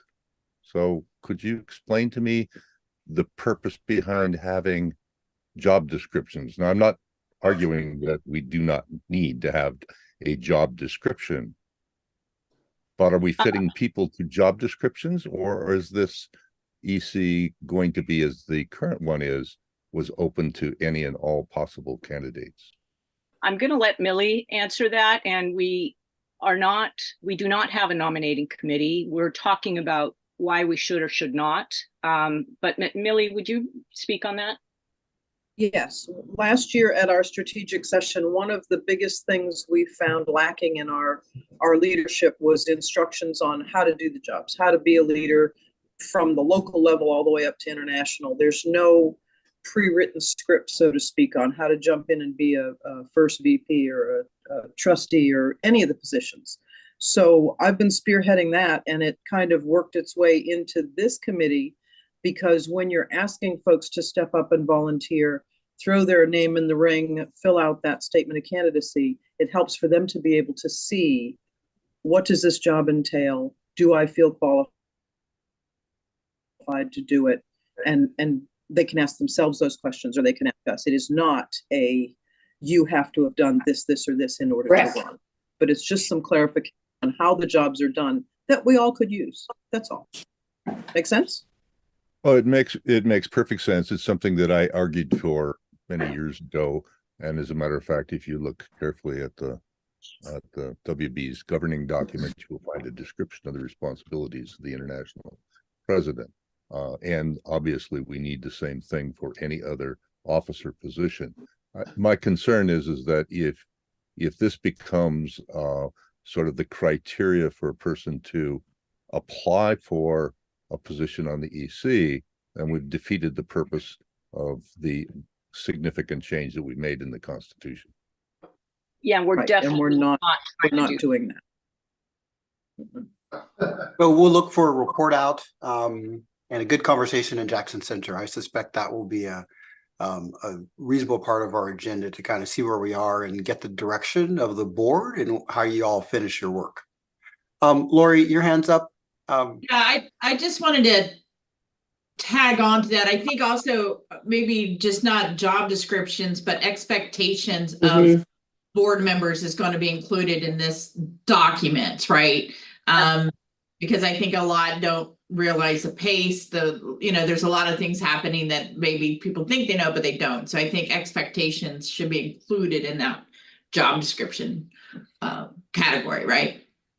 Specifically time expectations, as Lori talked about. I think some people are, surprised by perhaps maybe we don't paint a realistic enough picture as to what could be the potential time commitment as well. Is that correct, Lori? Do you think? Yeah. Yeah. Absolutely. Yeah, I can tell you it's correct. You can see from just the agenda today, the exec council now, they're doing a lot of work. I think we have to set those expectations so people can say, hey, is this the thing I want to do or not? Okay, just in the interest of time, Florence, Christine, Florence, great job. Anything else you want to have or how you want people to get feedback to you? I would say email or call either Florence or myself. All right. Thank you two very much. Again, one of these things where it's a lot of work. I know that.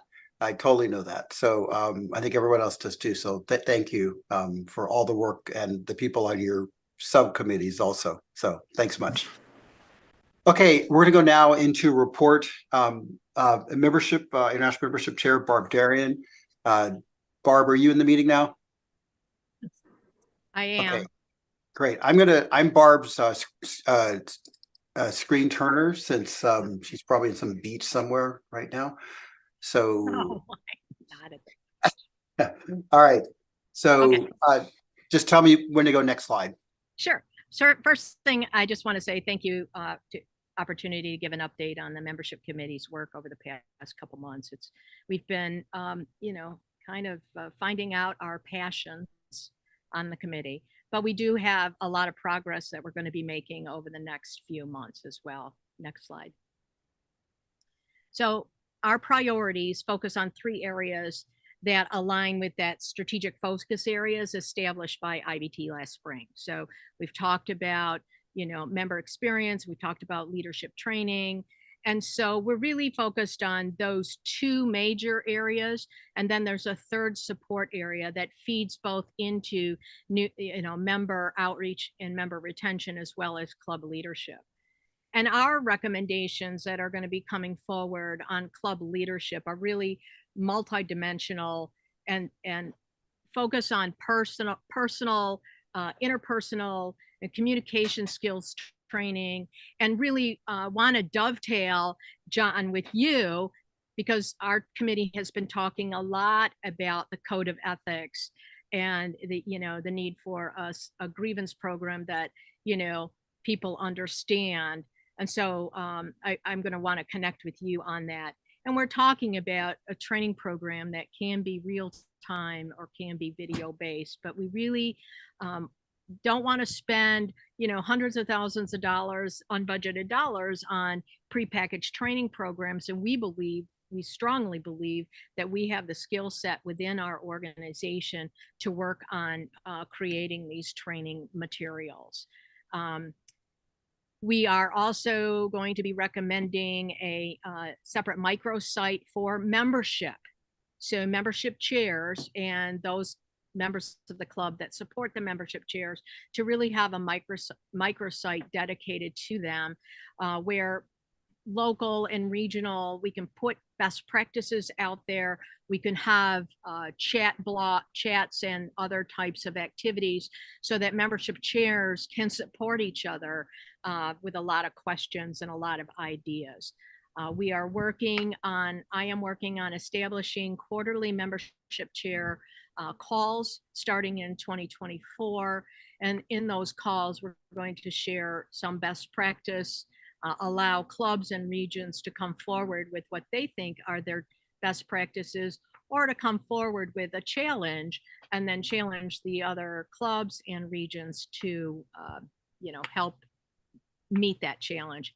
And then we're working on also establishing some best practice seminars at Sedalia. And I know we don't want to conduct business there, but we think that it will be a great opportunity for some clubs to share their mentoring programs, or how do they put together a maintenance rally and things like that. So that's really the pieces underneath club leadership training and support that the committee is working on new member outreach. And this really focuses a lot on the Explorer program, because that's where the bulk of, a lot of our new members are coming from right now. And so we are working on and almost very close to finalizing what we call the best practice contact continuum. And so Lori shared with you some postcards that we've kind of got ahead of the game on, but we're really looking at a contact continuum that starts with an email and ends at the renewal, though 90 days before the renewal, so around the 9-month timeline, that I'll go into a little bit more detail about. And then we want to create these best practice videos and materials for that website, as well as to use during the Sedalia best practice seminars. And then for website support, since I'm looking at helping the new menu changes, we want to make sure that our existing members can find what they want quickly. So what are those top 10 things that our members are looking for, and how can we make sure that they can get to them, and to somehow make sure that our prospective members aren't buried in a lot of the existing member stuff on the website. So really helping support the modification of menus. Next page. So what I want to go into a little bit more detail on, because this does affect the regions, is this new contact framework. And the primary goal is to get the new member to an event.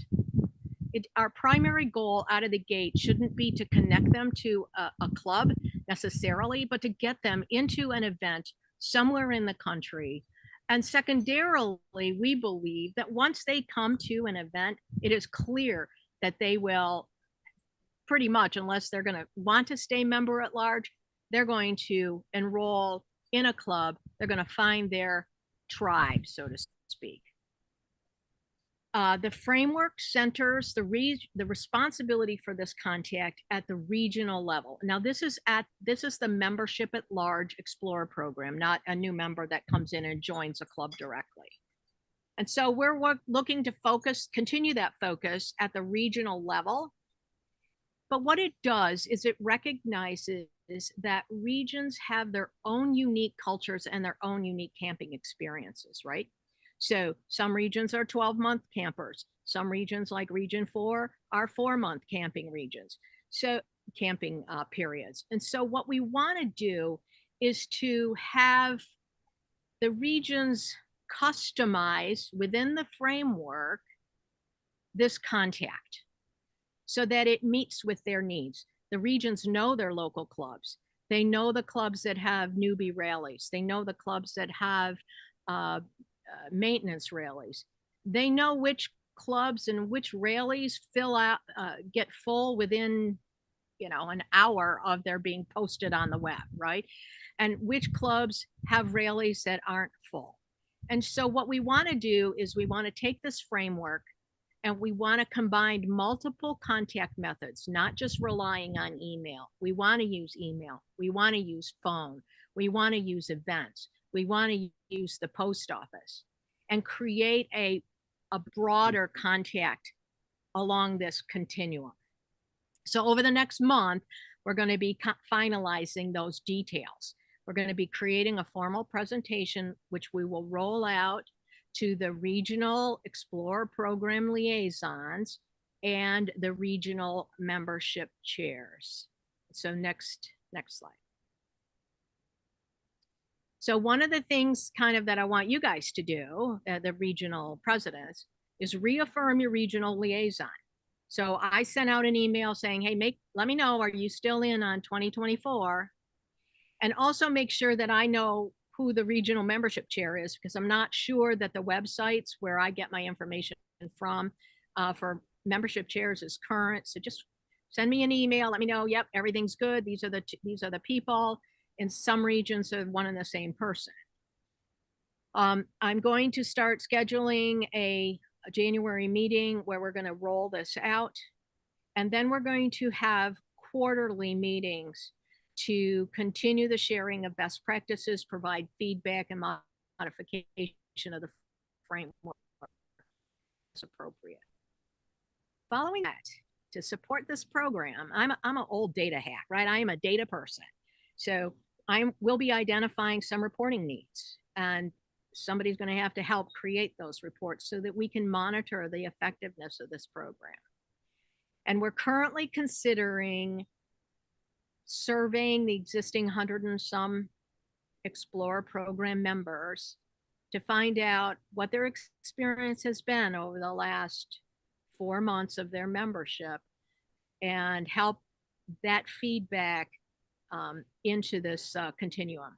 And then obviously this microsite, which I'll go back to countless times, to create supporting materials and help answer questions and stuff like that. So that is the membership committee update. So if anybody has any comments or questions, I'm happy to entertain them.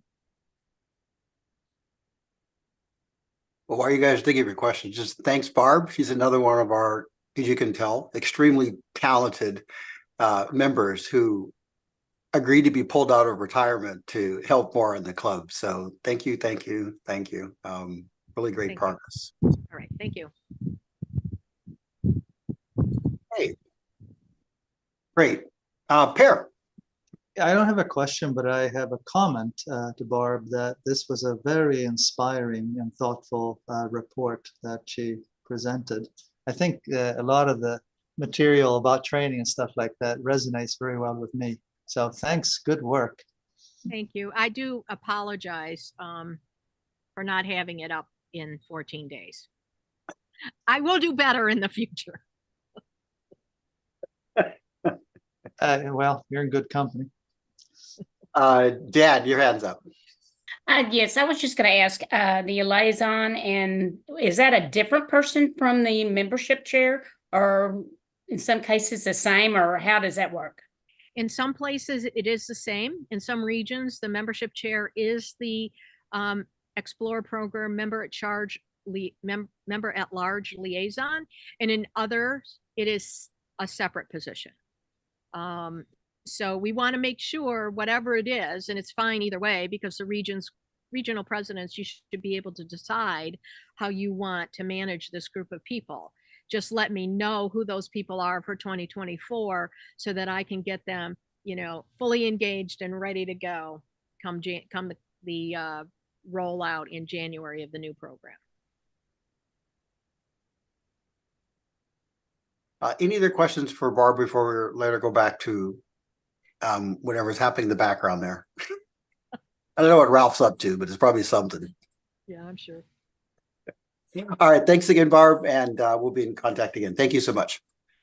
Okay, we're going to shift into our legislative portion of the agendas. So as you see in front of you, we're on, actually, hang on a second. We have no special orders, no unfinished business. At this point, Terry or Lori, do we have any member comment on non-agenda items at this point? I don't have any. No, I don't have any. Okay, great. And by the way, if we welcome those, and maybe Lori, you can share where members can submit their questions and feedback, by the way. Sure, absolutely. So within the airstreamclub.org website, under the member resources, people can find a link to that, what we said, IBT pages. And within that page, there's a whole document showing how to participate. So people can either, we have actually a recorded line they can call in, they can send an email, or they can fill out a form. Any of those are available for members to give feedback. And Lori, will you share those with me if any come in, please? Absolutely. Thank you.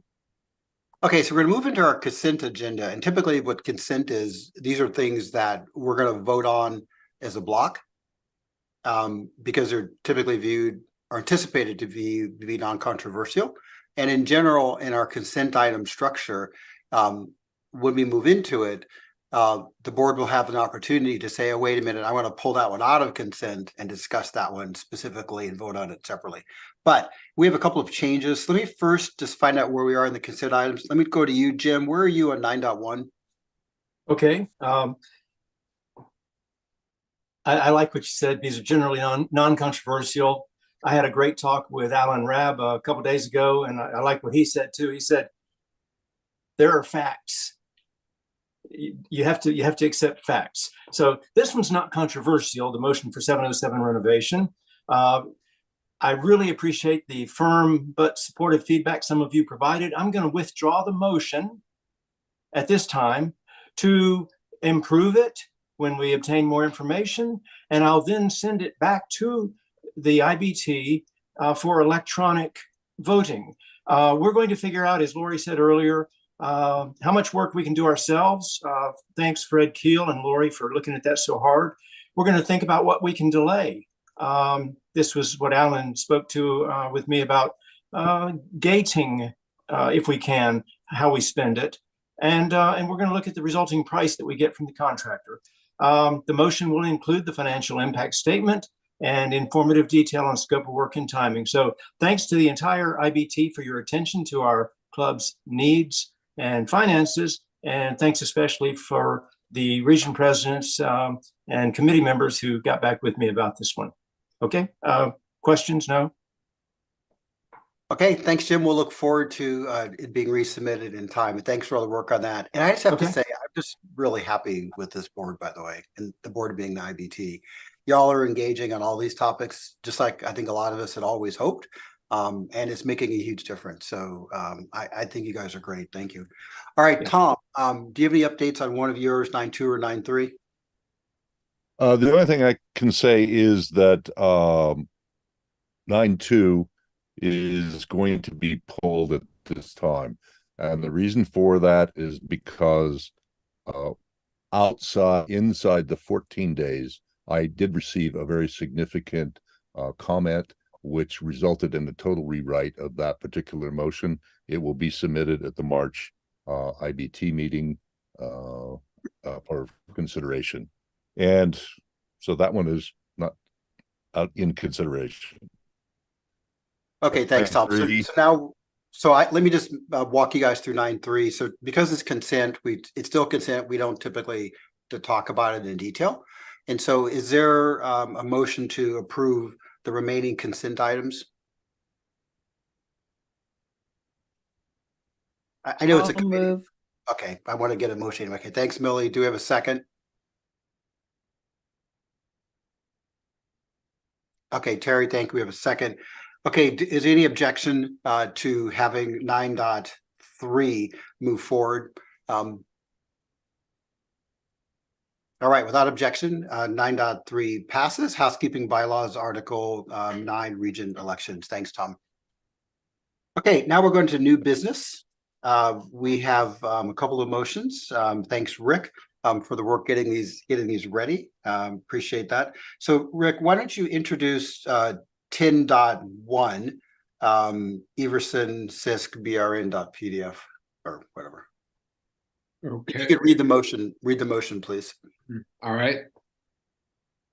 The motion is special consideration of a BRN assignment to a past region president after the completion of their term. I move that Mr. Mike Sisk, Region 8 President from 2019 to 2021, be offered a one-time opportunity to select a special BRN in the 200 series number reserved for region presidents.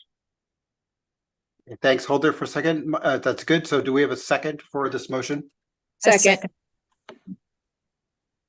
Okay, Terry, did you record? I think it was Ginger, I think?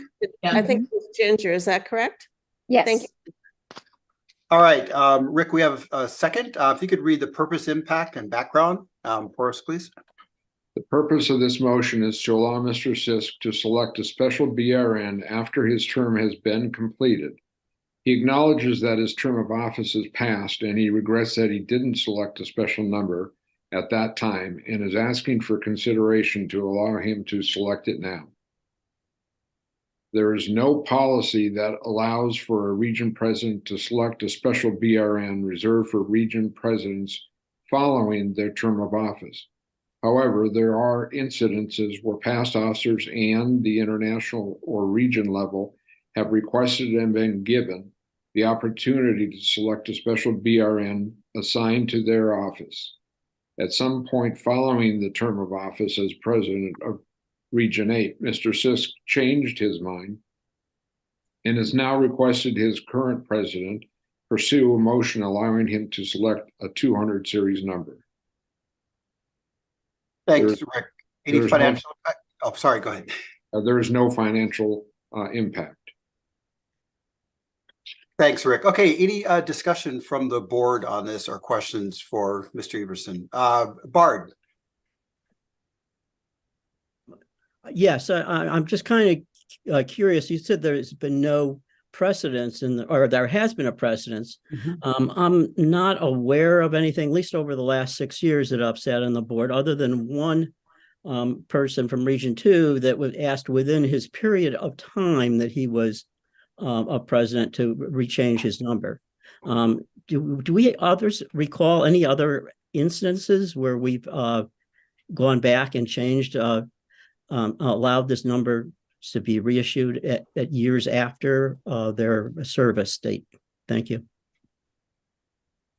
From what I have found out, there has been. I don't know the very specific ones, other than the fact maybe Lori or somebody else could speak to that. But I do know that when Lori Grassi was working with me to put this together, there was indications also that this had been done in the past. And I will also say that we have another motion following this one, which is going to clearly define what that term, what that time element is. Okay, let me just point to Lori per your question, Rick. Lori, can you need any clarifications on this topic of precedent? Yeah, absolutely. I don't know if that's why Mark Artie has his hand up, but Artie was one of them. I know in recent years after his term, we went back and now he's going through the terms again.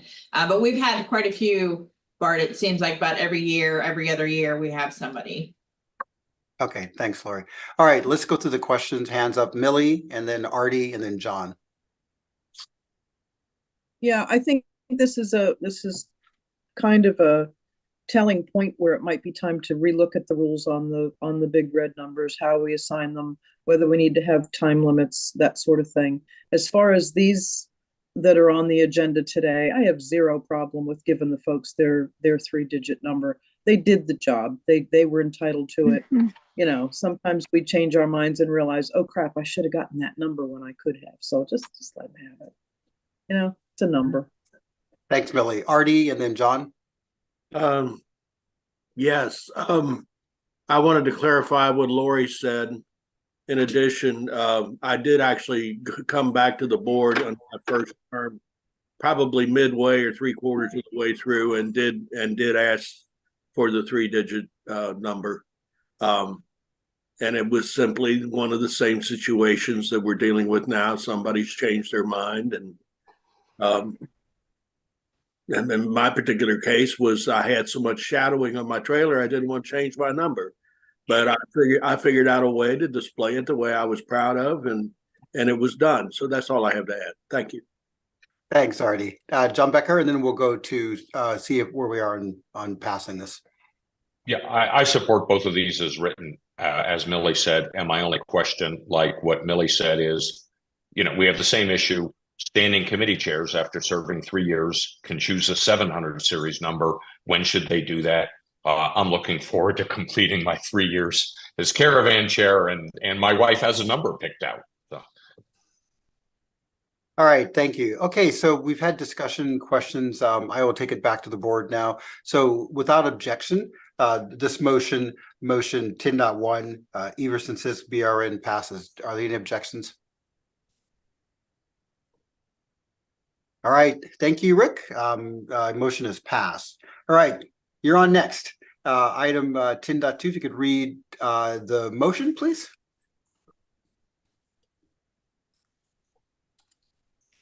One moment.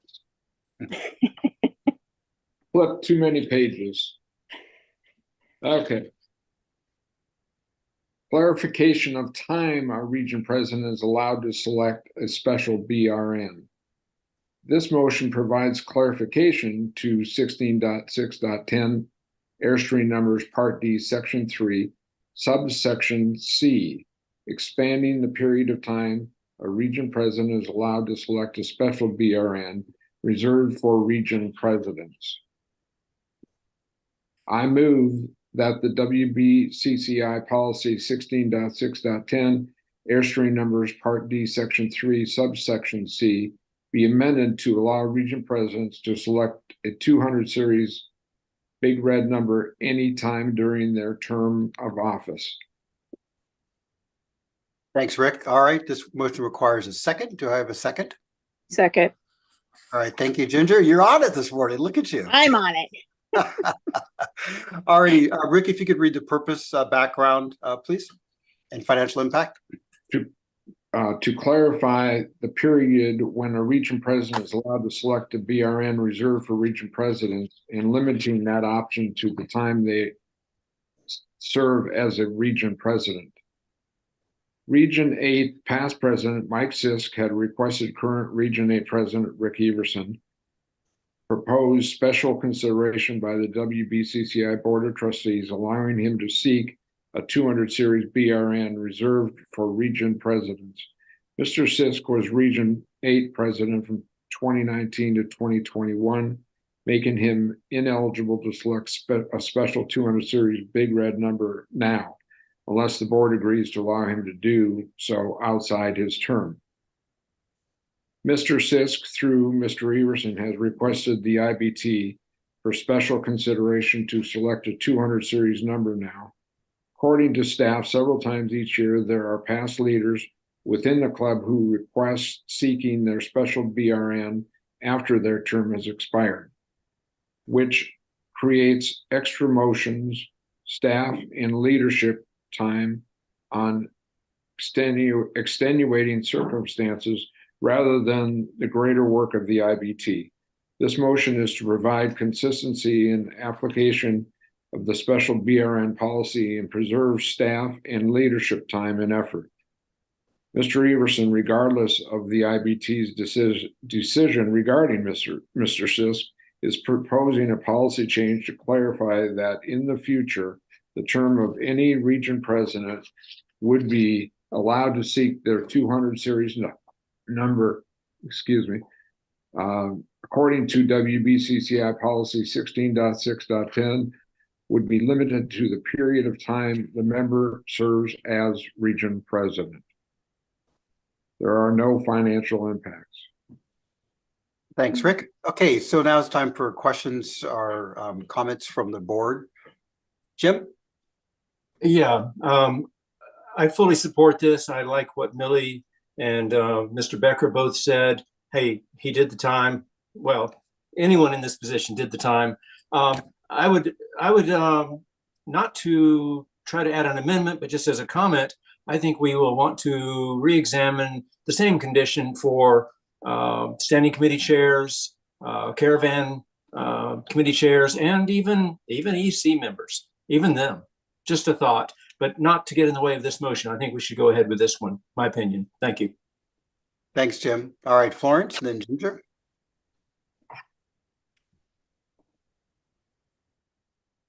There we go. I moved in the screen. I was going to say the same thing, that maybe down the road we can extend this to other leadership offices, and this is I think part of the mentoring that past presidents do when you hand over the reins to really explain to your incoming region president, if you want a number, you need to do it in this time frame. Thanks, Florence. Okay, Ginger, Tom, and then Ty. I'm just wondering why we have to have that you can only do it during your term, when so many people seem to be saying that they leave office and for one reason or another, they change their mind about getting it. Why do we have to have a limitation on when somebody can request that 200 series number or whatever number that their office would be eligible for? I mean, if you've done the time, sometimes life circumstances change, and that might change the reason why you now want that 200 number or whatever. Rick, do you want to address that question? I know you've given that some thought. Well, I guess I was trying to clarify the time and make the rules the same for everybody going forward, and that seemed to be the appropriate way to go about it.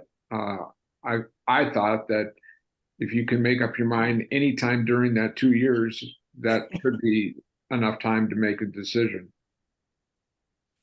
Thanks, Rick. Okay, other questions? We'll get to all the questions out, then we'll see where we are. Tom, and then Ty, and then Artie.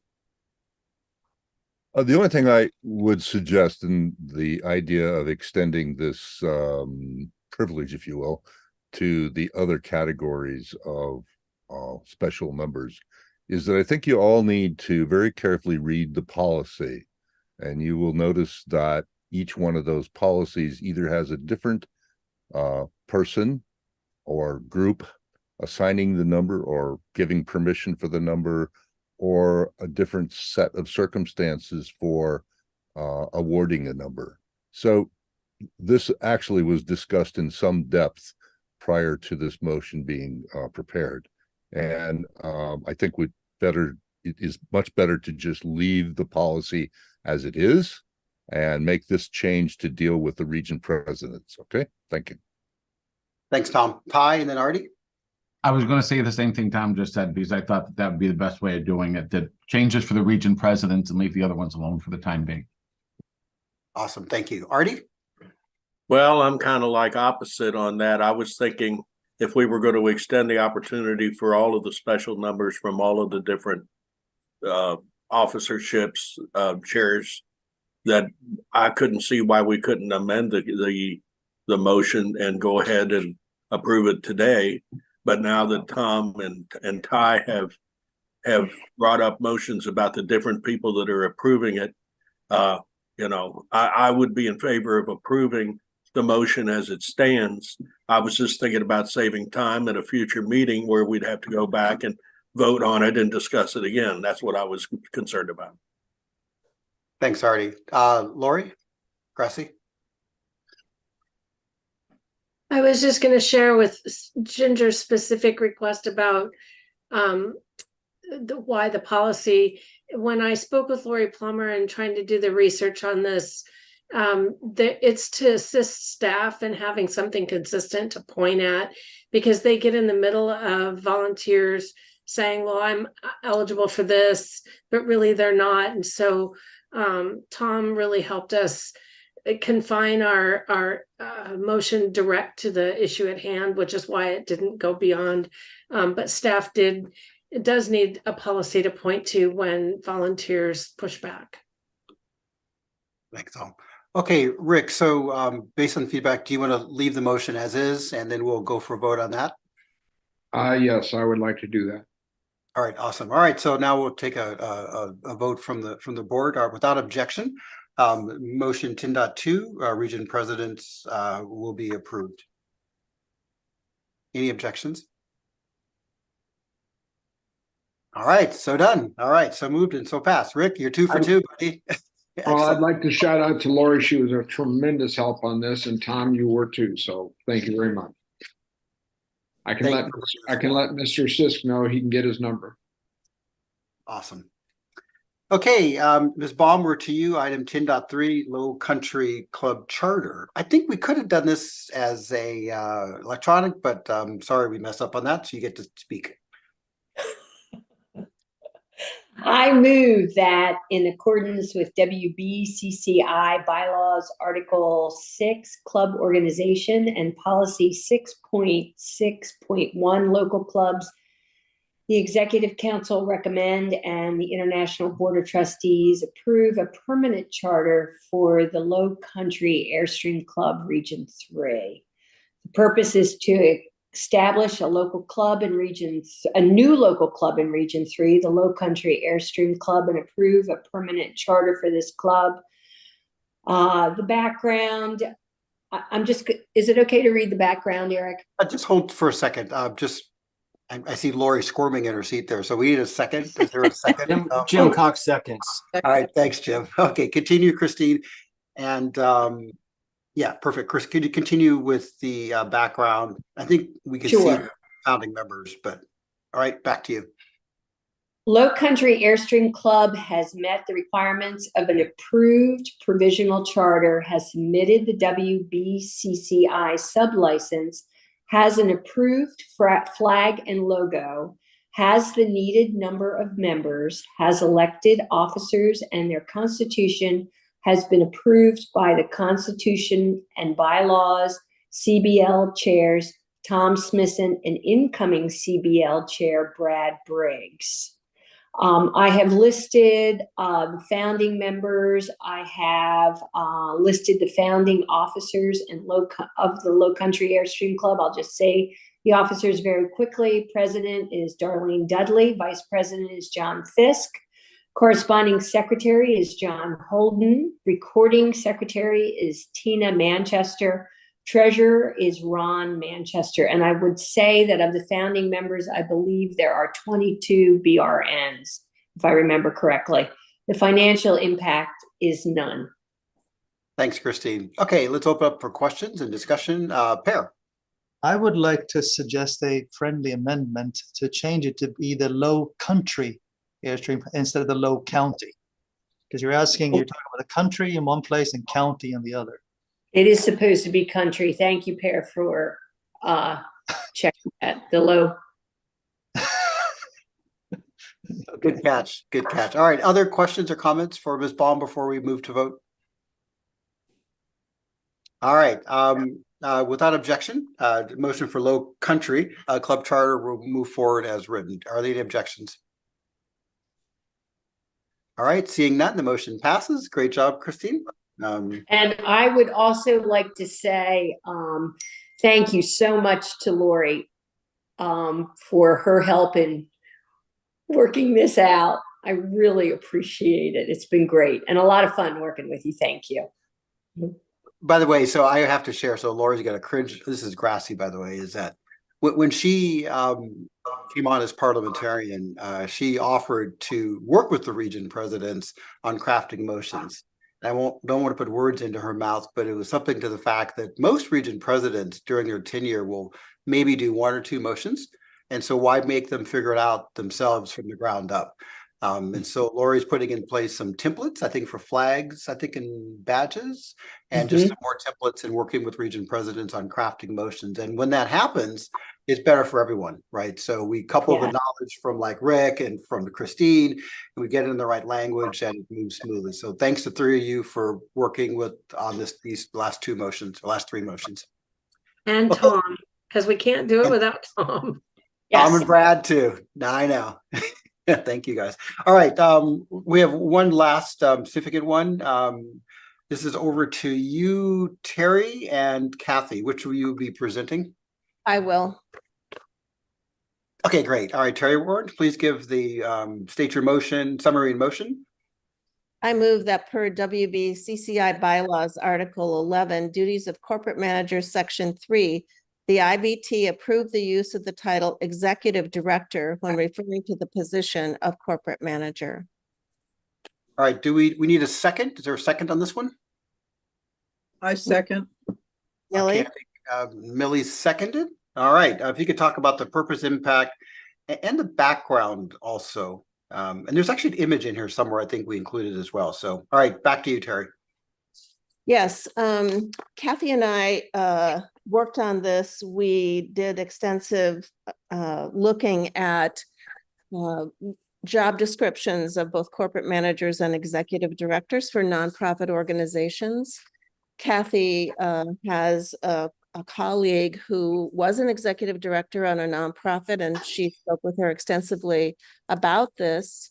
And it seems that the term corporate manager just describes the position. It is not descriptive of the responsibilities of this position, and it can create confusion with other partners and vendors. The title of executive director more accurately describes the responsibilities of this position. And you'll notice in this picture we have is that there used to be an executive director and a flag for that person. All right, thanks, Terry. If you could talk about any financial impact, and then we'll go into discussion for the title change. Okay. As part of the title research by the motion makers, a salary analysis was also performed using data from a similar market. Those numbers were adjusted for cost of living and the geographic location for the pool of available candidates recruited to work in Jackson Center. Market value of the responsibilities required for the position of a corporate manager, the executive director, requires an increase in compensation and can be phased in as budget allows. Great, thank you. Okay, let's go to questions. Any questions from the board?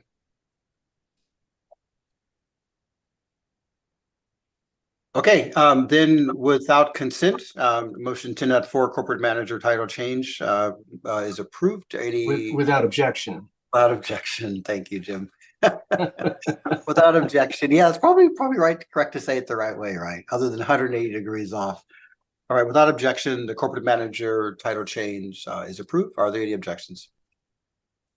All right, none. So congratulations, our new executive director. You can find that old executive director flag from 1969 somewhere in our boxes in the back of the headquarters and fly above your car. Okay, so now we come to the what I think of the fun part, and that's hearing from the region presidents. And I apologize, our meetings always go long. I hope you guys feel they were valuable and well run. So I can do it randomly, but I see Mr. Parr, Region 11, with his hand up first. Stephen. Yeah, Eric, I just want to say I've got a hard stop in 3 minutes. The Region 11 is first. All right, 1 second. Region 11 update is the 6 unit clubs will have a total of 11 rallies this quarter and have scheduled for first quarter 2024 9 rallies. And once again, that's ongoing for next quarter. End of year elections installation of the 2024 unit club officers will be completed by mid-December. I want to thank everyone. The Wyoming unit flag and logo was approved by the IBT. And I don't know if you all know, but we have a quarterly Zoom meeting for the region. And what our club officers and region staff has asked for is a 1-hour addition to the actual Zoom call just to discuss unit club issues and have an open discussion. And so our last meeting, which we normally scheduled for an hour, went on after about 50 minutes of region business. About an hour and a half, we kind of went over on the open discussion. So that's just food for thought for everybody else if you have your calls. With that, thank you very much. Thanks, Steve. Okay, Stephen, so we'll go back to numerical sequence starting at 1. So we'll go 1 through 12. All right, Region 1. Okay, howdy. We're all winterized up here in New England and Quebec and out in the Maritimes. So we don't have much going. We've got a couple Christmas parties going, but we are hoping that during this hibernation period, that we will be back in April and May with a full-fledged of caravans and rallies. We have one notable one being the Brimfield flea market, which is one of the biggest in the world and all, is going to be being held in mid-May, and we're going to have our region gathering at that time, just a few miles down the road from the big Brimfield auction houses. Thank you. That's all. All right. Thanks. Okay. Region 2, Gary. Yes. Thank you, Eric. We are in the same boat as Region 1. We are probably buttoning up the last of the trailers. Mine actually went into storage last month. We've had our snow, and if you look in the background of Ty, the Buffalo area probably got about 4 inches of snow over the last 3 days. We got about 2 inches up by the lake. So we're getting ready to do a number of holiday Christmas parties, New Year Eve parties at local homes throughout the region. And we've booked already our Region 2 rally, which is going to be in the beginning of May over in Pennsylvania. The number of the clubs have at least 3, if not more, rallies already on their books. And I'm pushing for all of the clubs to move their rallies so that they're visible on the ACI website, so that as people want to come up north to get out of the heat, they can find spaces where there's a cool breeze and a warm personalities of people, and just to come on up north and see the beauty up here. Gary, thank you very much. Awesome. Okay, let's go to Region 3. Hello, everyone. We also are in the Christmas season with different Christmas parties being held or Christmas rallies. My current second VP is down in Sarasota right now at a large Christmas rally representing the region, and I am very grateful to Bob Hoffman for doing that.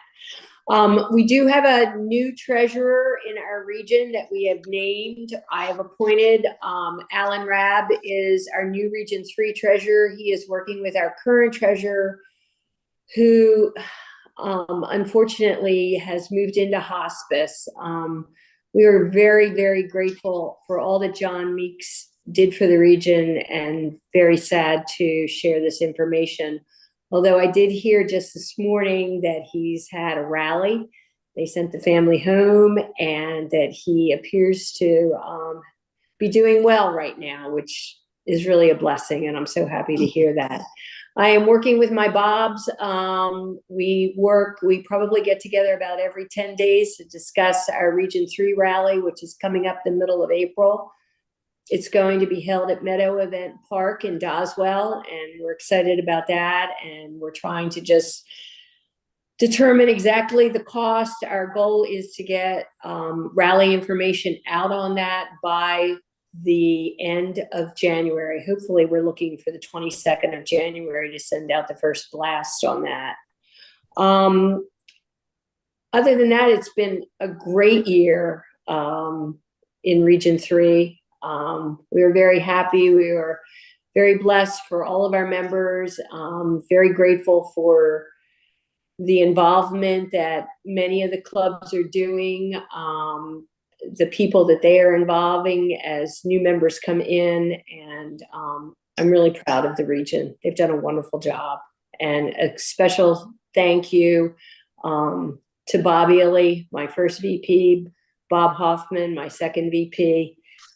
They're partners, and welcome to our new treasurer, Alan Rabb, and his spouse, Jill. Glad to have you on the team. Thank you.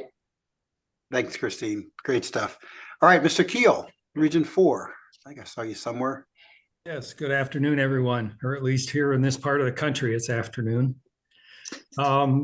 Last month, we held a regional community service rally that we worked at the West Virginia State Food Bank, where we packed 1,530 boxes of the 5,000 that they do every month.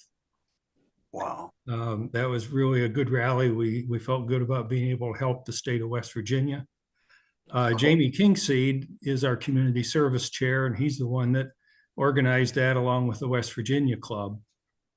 The plan is the West Virginia Club will pick that up and do that again next year, while Jamie's working on coordinating something like that up in Michigan as well. Region 4 is going to be sponsoring 2 national rallies this coming year, the Eclipse Rally in April and the 61st Swiss Festival National Rally that Brad and Jane Briggs co-host with us. So that's kind of what we have in a nutshell. Thanks, Fred. Great work, Region 4. Artie, Region 5, what's going on? Thank you, Eric. First off, Region 5 is getting ready to conduct our elections for next year's officers, and we have a rare problem this time around because we have 3 members vying for our second VP region president position, and that's just a wonderful, wonderful, wonderful problem to have. So we will be electing one of those and a couple others into office beginning of the year. I'm looking forward to that. I also wanted to remind everybody that Region 5 is conducting an eclipse rally in Columbus, Indiana, and we only have 7 sites available left for that. We've got 75 available and maybe more, but we have 7 sites available at this time. So if anybody's going to be in our area and still wants to attend an eclipse rally, we've got one great rally planned. Secondly, I'd also like to mention that our region rally next year, the Region 5 rally, will be held in Hannibal, Missouri, just across the border from Illinois. And any of the adjacent regions that would like to come to the Mark Twain Cave Campground and get some history of Mark Twain and Becky Thatcher and Tom Sawyer and the area. It's a very, very unique area, historical value, a lot of fun. We're going to have a lot of fun with that. And that's pretty much wish everybody a Merry Christmas, and it'll be a Happy New Year because we'll all be together. Thank you. Artie, that's fantastic. And I just have to say, the fact that you have so many people looking to join your leadership team says a lot about you. So, I was going to say that, Eric, but I didn't think it was. I didn't think it would have been proper. I got you. Good leadership promotes candidates. There you go. I got you, man. Thank you so much, everyone. All right, my buddy Jan down there in Region 6. What's happening down there? Well, we are very busy in Region 6. In October, we had a region rally that was very successful. Let the good times roll, and we did let them roll. We had some good Cajun food. We had some good Cajun entertainment, and lots of people that attended, and we had a great time. I want to thank the Louisiana group. From some of their members really stepped up and helped with this rally, and it was a great success. We too are having an eclipse rally, and it's going to be in April, just like everybody else. I know everybody's excited about this. We will have a planning committee for food and what we're going to feed this group next month.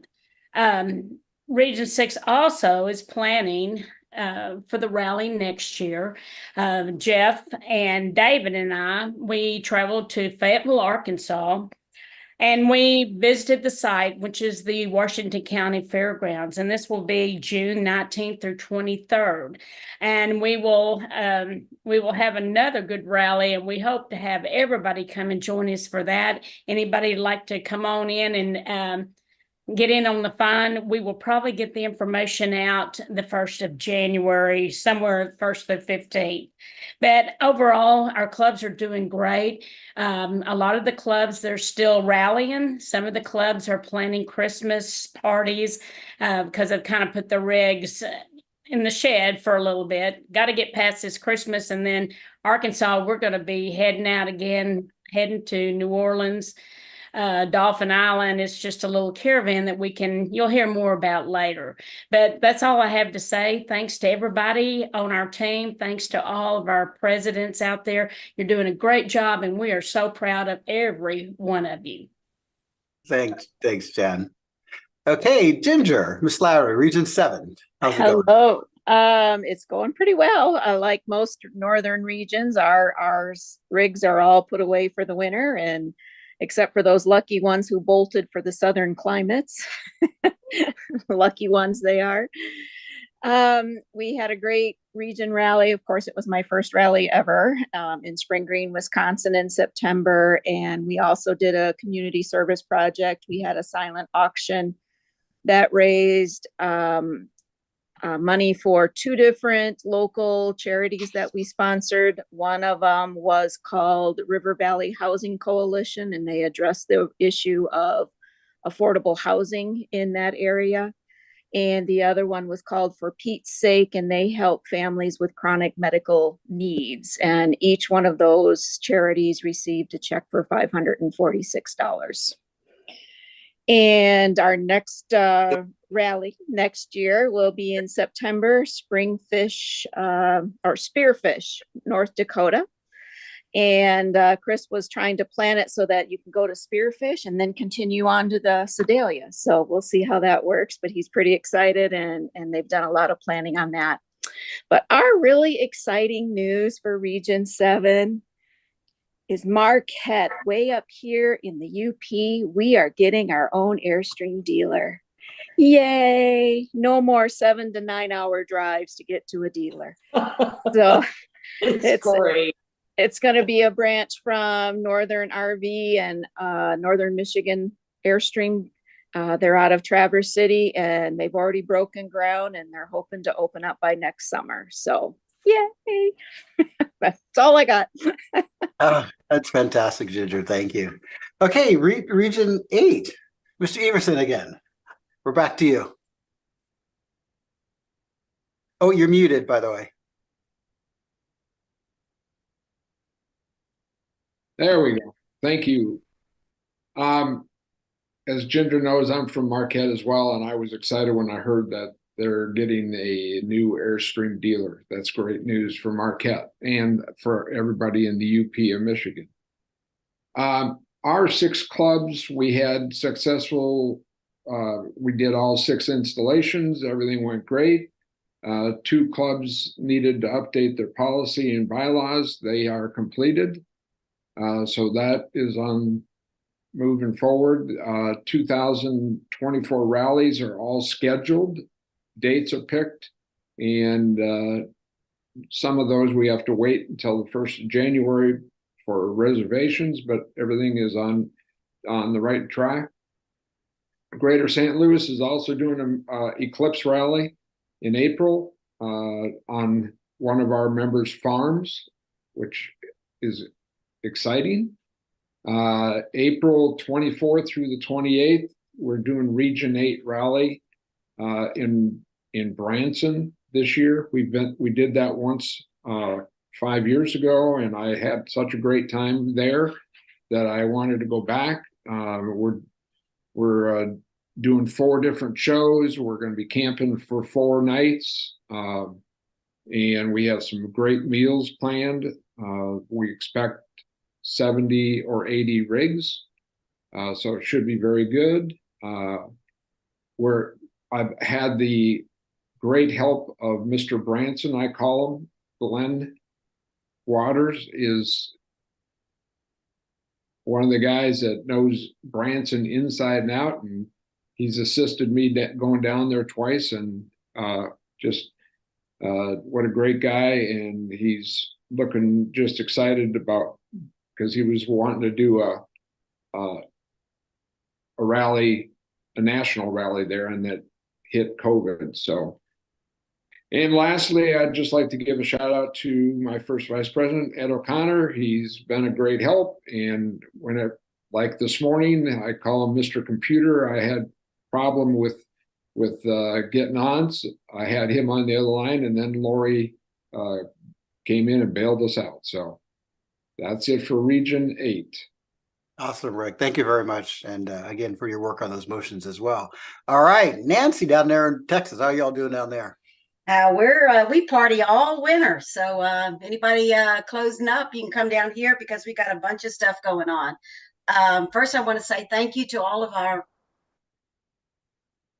installed in these last few months. And our past presidents for Region 9 were so active and so helpful, so much guidance, teamwork. I really appreciate them. And the new group coming in is just as wonderful. So thank you so much, Region 9 leaders. We are going to have a big party in February. Sorry you can't come. It's all full. We got our Mardi Gras, our streaming on the Strand, all full. So it's going to be fun. That's the first weekend of February. It'll be a little cold and chilly, but we'll still have fun. Our region rally is in Bandera. Once again, if you want to come be a cowboy, come on. This is the cowboy capital, they say, of the world. So Bandera, Texas, it's a beautiful place to be in May in Texas. We also have eclipse rallies going on. In April, you can't find a more beautiful time to visit Texas. You know, it's all across that central Texas area. The bluebonnets will be in full bloom, hopefully, and it'll be quite the sight. And don't forget that many of our local clubs are hosting eclipse rallies, but our North Texas Airstream Park is hosting one, and there's still some sites available if you're looking for a place to enjoy the splendor of that eclipse. Don't know if you knew that our West of Pecos caravan, it was a regional caravan, and thanks to John Becker's help, it's now a national caravan. It's a wonderful caravan. It's short, about 2 weeks, I think, and it takes place at the end of October. And it went without a hitch this year, and it's now going to be a national caravan, and it's a Big Bend area. That's another exquisite part of Texas that you want to make sure that you see. And finally, we are scheduling 2 maintenance rallies here in Region 9, thanks to our Airstream Parks. We've got 2 Airstream Parks in Texas, and they're going to help sponsor those, house them for us, and then our local clubs will join together to make those happen. So big shout out to our Airstream Parks for getting on board and joining us in this campaign to get, more activities, more help out there to our Airstream owners. And thank you to my team. We've got a full team. So we're excited with Tracy as our first VP and Anna Brandon as our second VP. They work awfully hard and do, as you can imagine, most of the heavy lifting. So really appreciate them. They are phenomenal. So that's it from Region 9. Come on down and visit us. It's a great time to visit Texas in the winter. It really is. Beaches are open. See ya. Thanks, guys. Well, Vern and I are going to be rolling our way east, and so I'm bringing my cowboy hat and my boots. And you said I should bring my boot for hatchet throwing. Is that what you said? Yep, you're going to fit right in. I always feel I do. Thank you so much. All right, Florence, heading up north again. What's going on up in Region 10?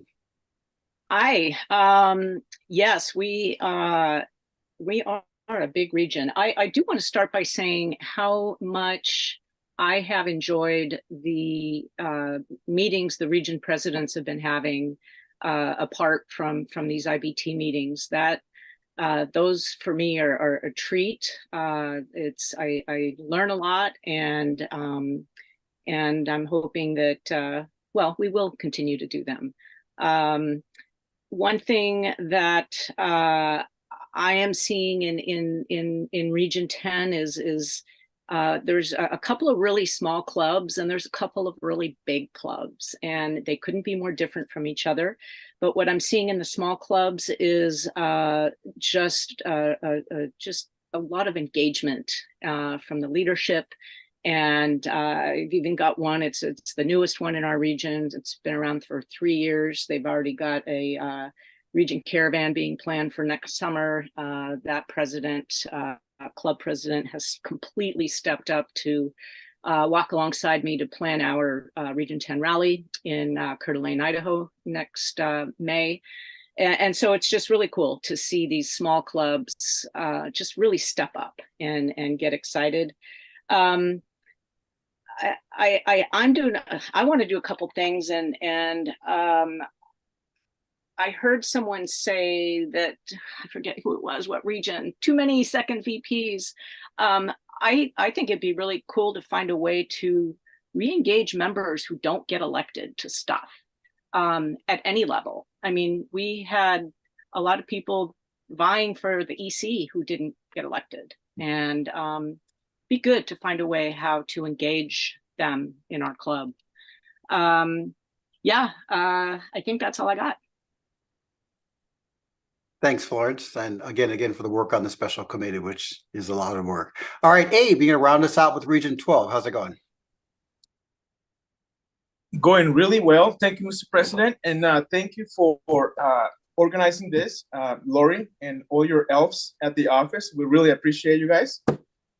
Also, I want to thank my first vice president for being present here at this meeting.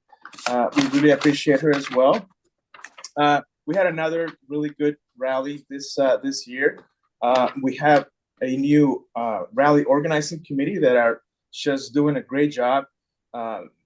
We have members from pretty much every club part of this committee, and they did a great job. They're already working on next year, which is going to be held in Bishop, which is a famous place where they have mule days every year. So we're looking forward to that. Also, before I forget, great presentations, you guys. Awesome presentations. Very proud of that. And looking forward to talking to Jenny, Marcia, and who else? I'll remember that. So anyway, I wanted to say that before I forget. Anyway, our next year rally is going to be pretty interesting. We also have a special event that it's only held every 2 years. This was a special cattle ranch that was found by, I call her my godmother, Linda Polk, found this awesome place. It's actually cattle working ranch. And we're looking to see the possibility of maybe making a national event out of this, take advantage of it, and maybe possibly have it every year instead of every 2 years. So we're excited about that, as well as the Rose Parade. We have that's a national event that's been strong for the last 15, 20 years. Amazing. It's already full within hours, probably.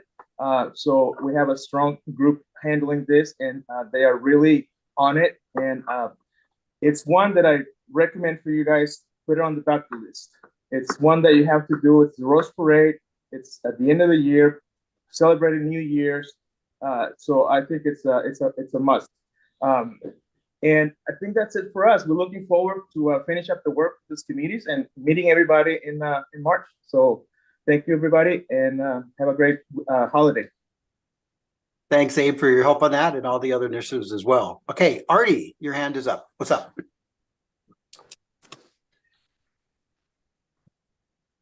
Sorry, I was on mute. 15 seconds. Woodland Airstream, who has 3 dealerships, 2 in Michigan and 1 in Indiana, is now opening up a new dealership just north of Lexington in Georgetown, Kentucky. So Region 5 and Region 6, you'll have a real centrally located dealership. And I would be remiss if I didn't say this, but during Region 5 rally at the Kentucky Horse Park this past September, we raised $2,842 for Tunnel to Towers. Wow. I thought from a rally that only had 62 trailers, that was quite an accomplishment. So there you go. That's it. I'm done. My 15 seconds is up. Thanks, Artie. That was well worth it. Well, Jan. Well, if everybody's going to tell about their fundraising and everything, I want to jump in there too, because the Louisiana group, not the Louisiana group, but while we were in Louisiana at the region rally, we raised $3,700 for Common Sense for Kids. And we were so excited about that. I mean, when we added that up, it's like, oh, wow, did we do this? So y'all get out there and raise that money. It can be done. It can be done for every aspect of this club. You just got to work hard at it and just have fun doing it while you do it. Thank you, Jan. Hey, Lori Plummer, let's make a note that it might be interesting for us to do something about the giving that comes from our clubs. It was an important part of Wally and Stella's version of those guys. And so, yeah, let's get something together. Yeah, I agree. I don't think we share our successes enough when we do these fundraising campaigns. We don't do it enough. And I would suggest as well, have a place on our website maybe so we can share the information about all these organizations. We have members in our region that are staying actively donating to some of these organizations. So I think it's important as well. Thank you. Great. Well, what a wonderful way to end a meeting as we just finished Thanksgiving and head into the rest of the holiday season, y'all. So you guys have a great time. Again, we went long today. I hope you found value in it. Thanks for all the work. I hope you also see how much work that is happening around all these faces on the screen and our standing committee chairs. So thanks, everyone. Have a great time rest of the day. Talk to you all later.